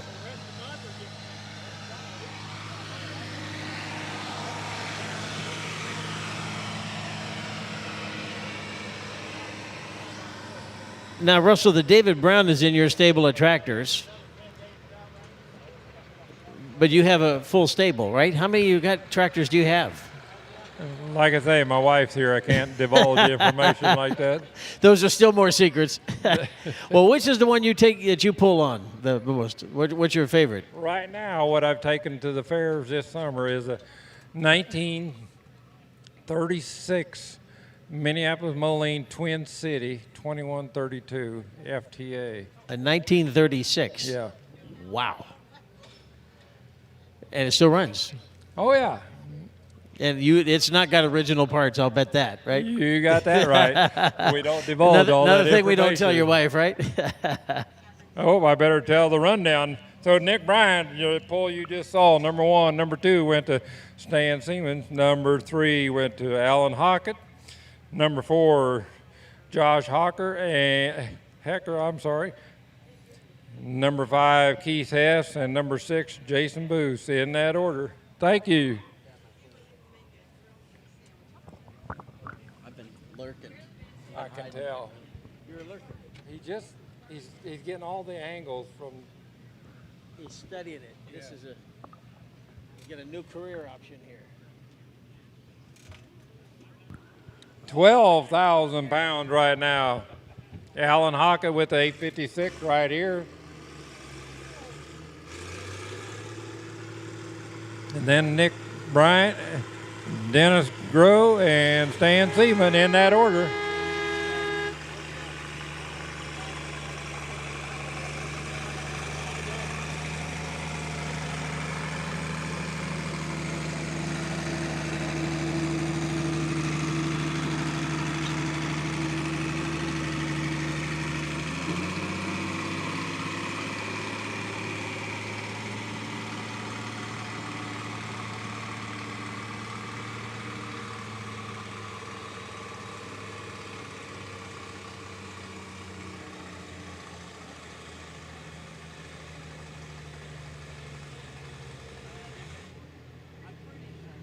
Oh, we're getting tough there.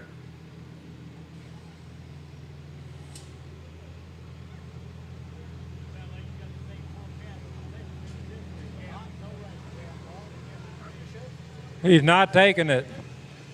Okay, he's going to come back. He's coming back. So Nick Bryan's going to be our first measured puller. Then Dennis Groh, and then Stan Seaman, and then Bill Moss.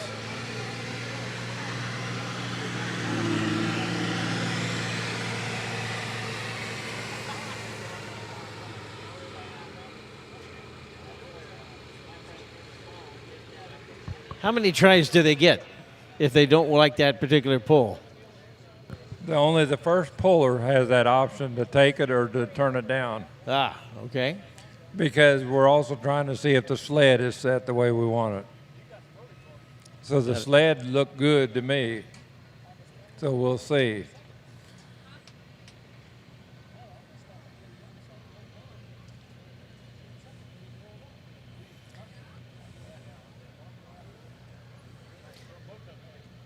Now, have they really improved when you talk about a 30s or 40s vintage tractor versus, I'm talking about the mechanics. Have they really improved the transmissions and the... somewhat, yes. Right. But see, like I say, on something that old, you don't have nothing, no shift on the go or anything like that. No power steering, it's all basic stuff. No GPS, right, Russell? No GPS. No.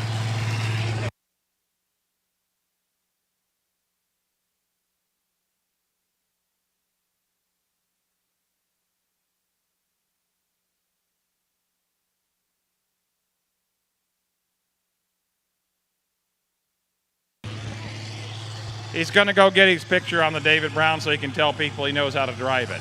Did you tell him how much it costs to get that done? We get our cut, don't we? Yeah. You're the manager. That's right. 70-30. I told him there's only one of a kind, man. You're going to sit on an original.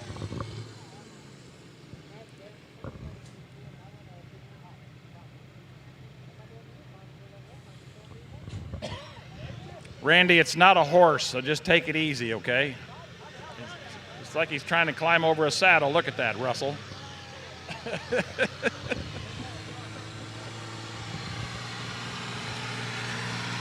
think I left the key in it. That's dangerous. You know, it is just like a kid at the fair, ain't it? Okay, Nick. He went 274.41, 274.41. Chris Kuhn, no. Yes, Dennis Groh, I'm sorry, with the 46.20 this time.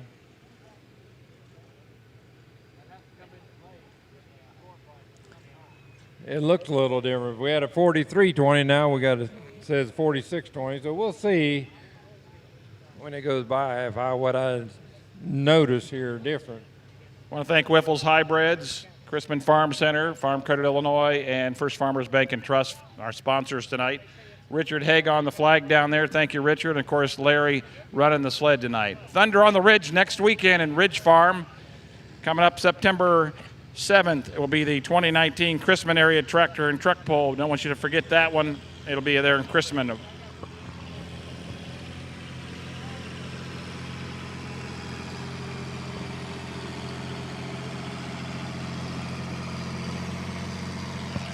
What year did the 46.20 come out? In 1972, I believe, because it took the place of the 45.20. They had trouble with the 45.20. It come out in 1969, and the 46.20 was quite an improvement. Some of the stuff they learned about the difference. But I see what he did. He got the different air filter on the side, so it is a 46.20. Oh. That's one of them high performance. I heard you say it.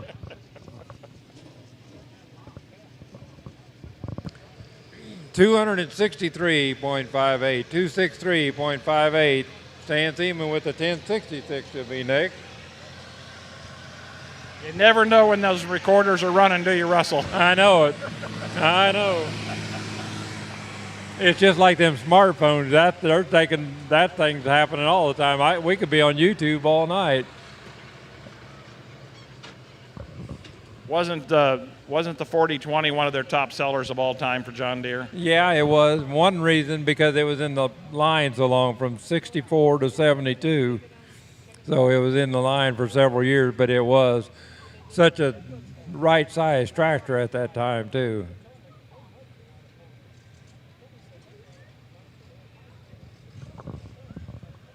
Okay, 263.58, 263.58 for Dennis.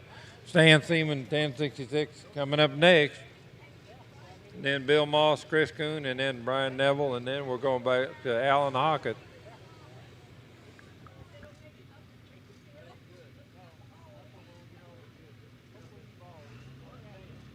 And then we'll be going into 12,000 Hot Farm.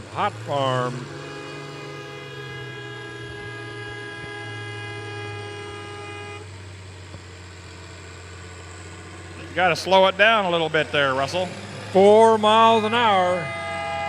4 miles an hour. That's all you get.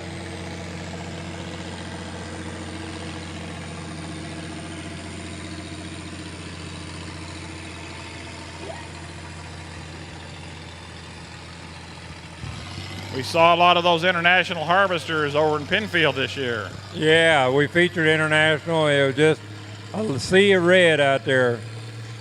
Now that's the last year when they made the 1066 with that black stripe. They made that for about the last year and a half.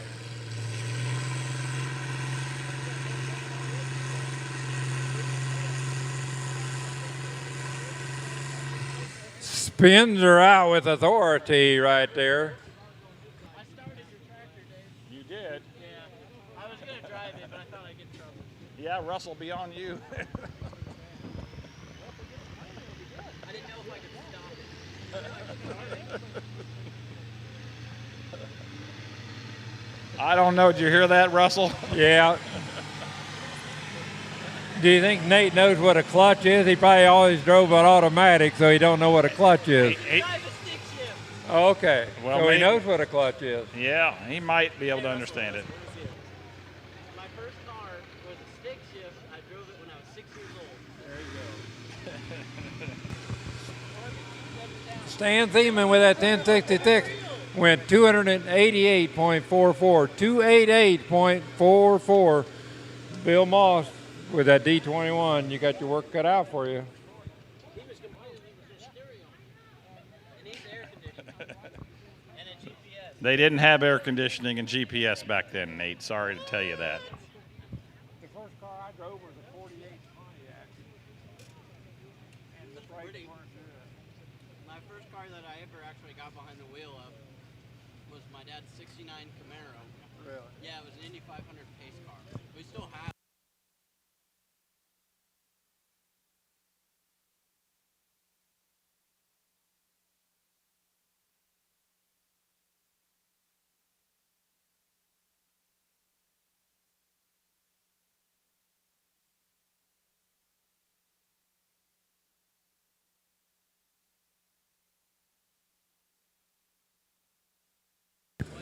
Here we go. Bill Moss with his Alice Chalmers D21.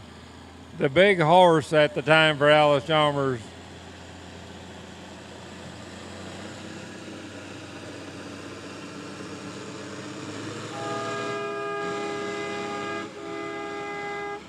Got them 24.5 32s on the back there. Big old radial bib Goodriches.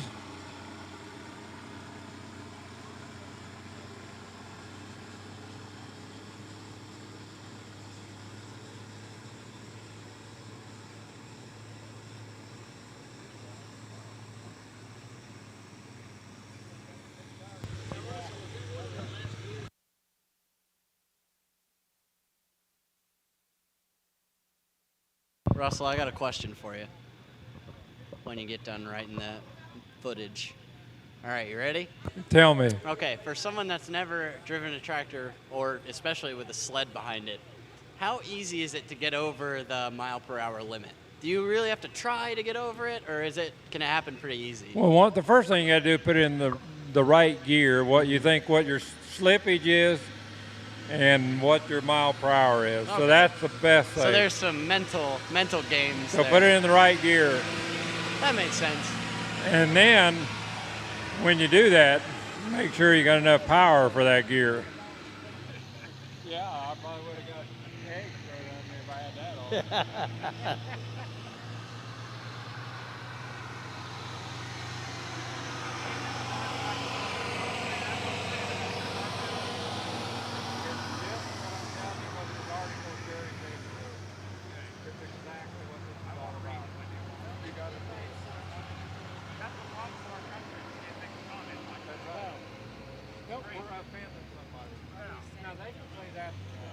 Yes, exactly. I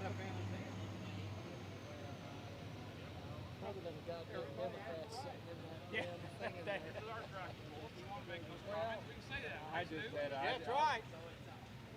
If you want to listen to negative stuff, turn on to the Tonight Show or No. Oh man. Speaking the truth. But somebody was just joking. Can't believe that. Huh? I can't believe somebody called in.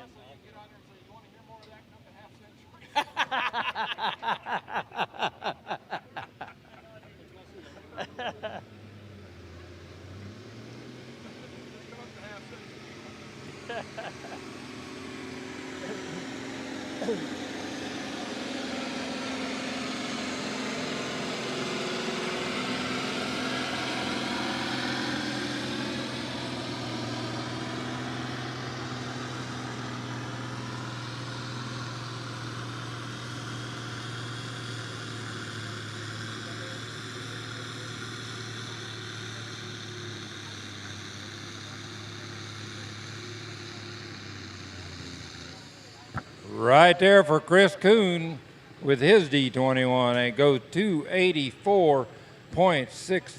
284.60. Josh Hawker will be next with his 1135, and then Dennis Grove, Brian Neville, and Nick Bryant.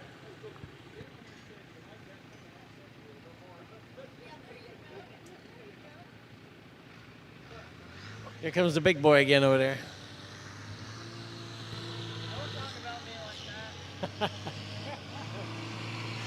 Everybody's sensitive tonight.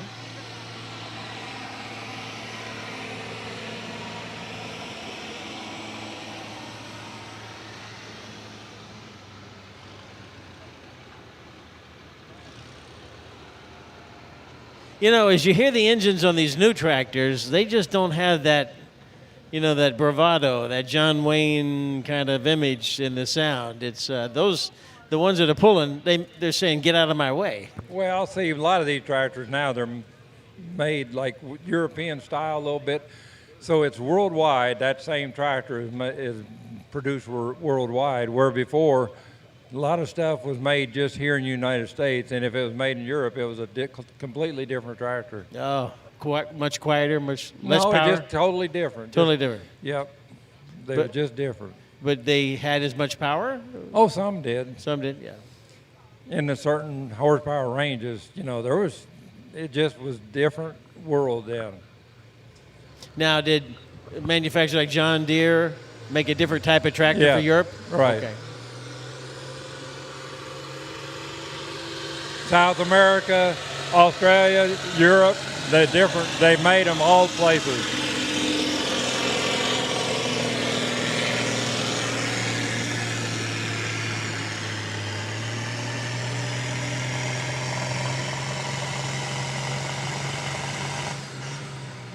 Right there for Josh with his 1135. Now, when they made this different versions of tractors for the regions, the countries, was it to meet requirements, regulations, or just? A little bit of both. Sometimes it was just for the needs of what they had, because a lot of farms weren't big in some places. They had different stuff for different places. It was, like I say, it's just different now. Like this John Deere like that, they're just made like that, you know, basically worldwide now. That way, when they make the part, they don't have to make a part here and a different one in Europe and a different one in Australia, a different one in South America. But when they were doing it by, you know, needs of the country, it was different parts. That was different. Yeah. And when did they stop doing that? Is that? Oh, in the 80s probably. 80s. When the farm economy really got bad in the middle 80s. Was the price of a John Deere here and a John Deere there? That I don't know. Okay.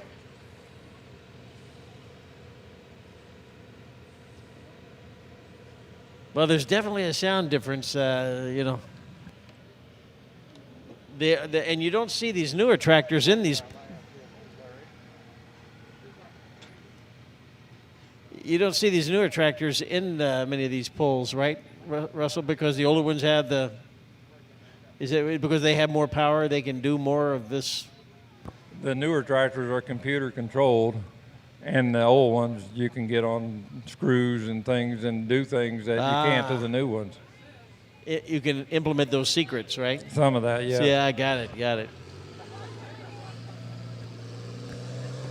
Okay, Dennis Groh with his 4620.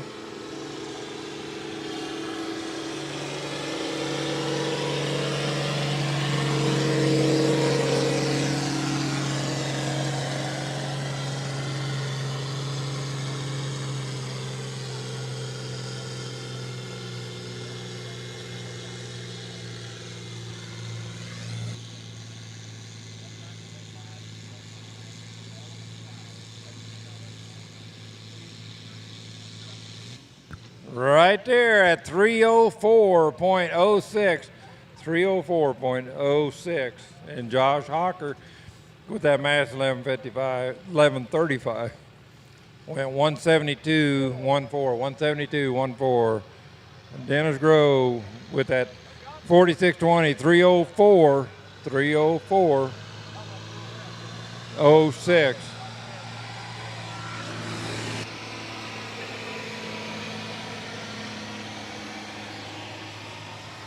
Now, when you look at these older tractors and things like the tires, are they hard to find? Are they yet to have them custom made, the big tires for some of these older tractors? A lot of that stuff's all the same, just because that's what's available. Because when you come up with a new tire, you know, all of a sudden you got to change everything. You got to have different rims or different, height or width and stuff, and to make the molds and this and that, and then all of a sudden it's just hard to do or expensive, I guess. And to change things, it's just what you want is what you have. If you can make it better, like these tractors out there, now them new ones, they're radial tires, whereas before they was all bias tires. Got it. And they're not cheap either. No, tires are not cheap at all. Brian Neville on his 1066, and then we got Nick Bryant.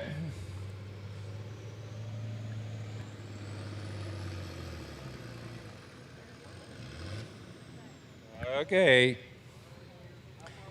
He gets to come back and try it again because he's within that 75 foot.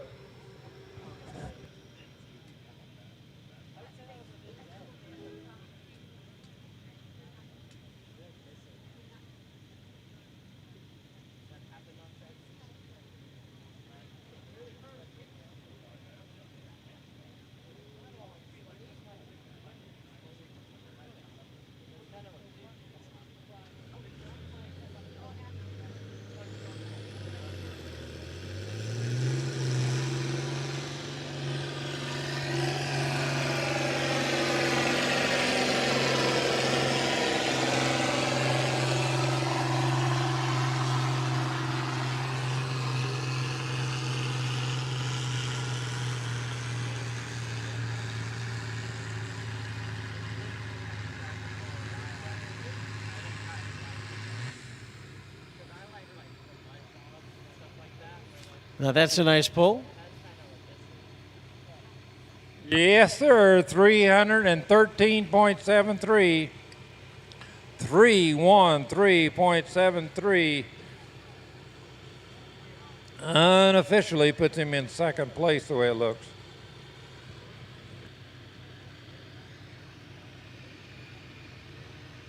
One more tractor to go.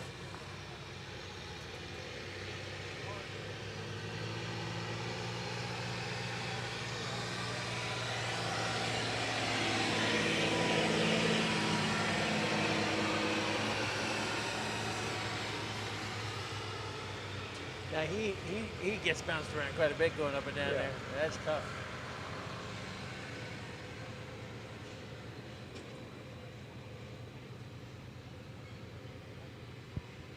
Okay, Nick Bryant, last man to pull tonight. I want to thank everybody for coming out tonight. All the pullers, all the spectators put on a good show tonight. We had a lot of tractors, a lot of colors, so thank everybody for coming out. Tell your friends and neighbors what they missed. Absolutely. Come back next year.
All right.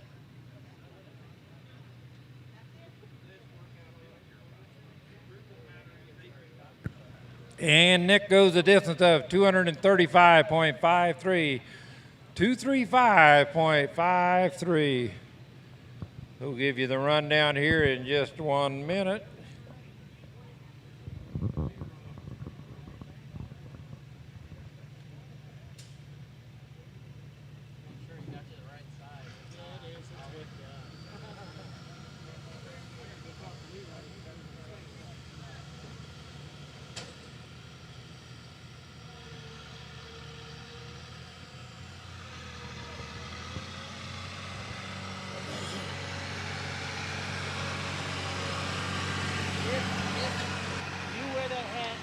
David Brown and make a little lap here around the track, man. I'll take a picture.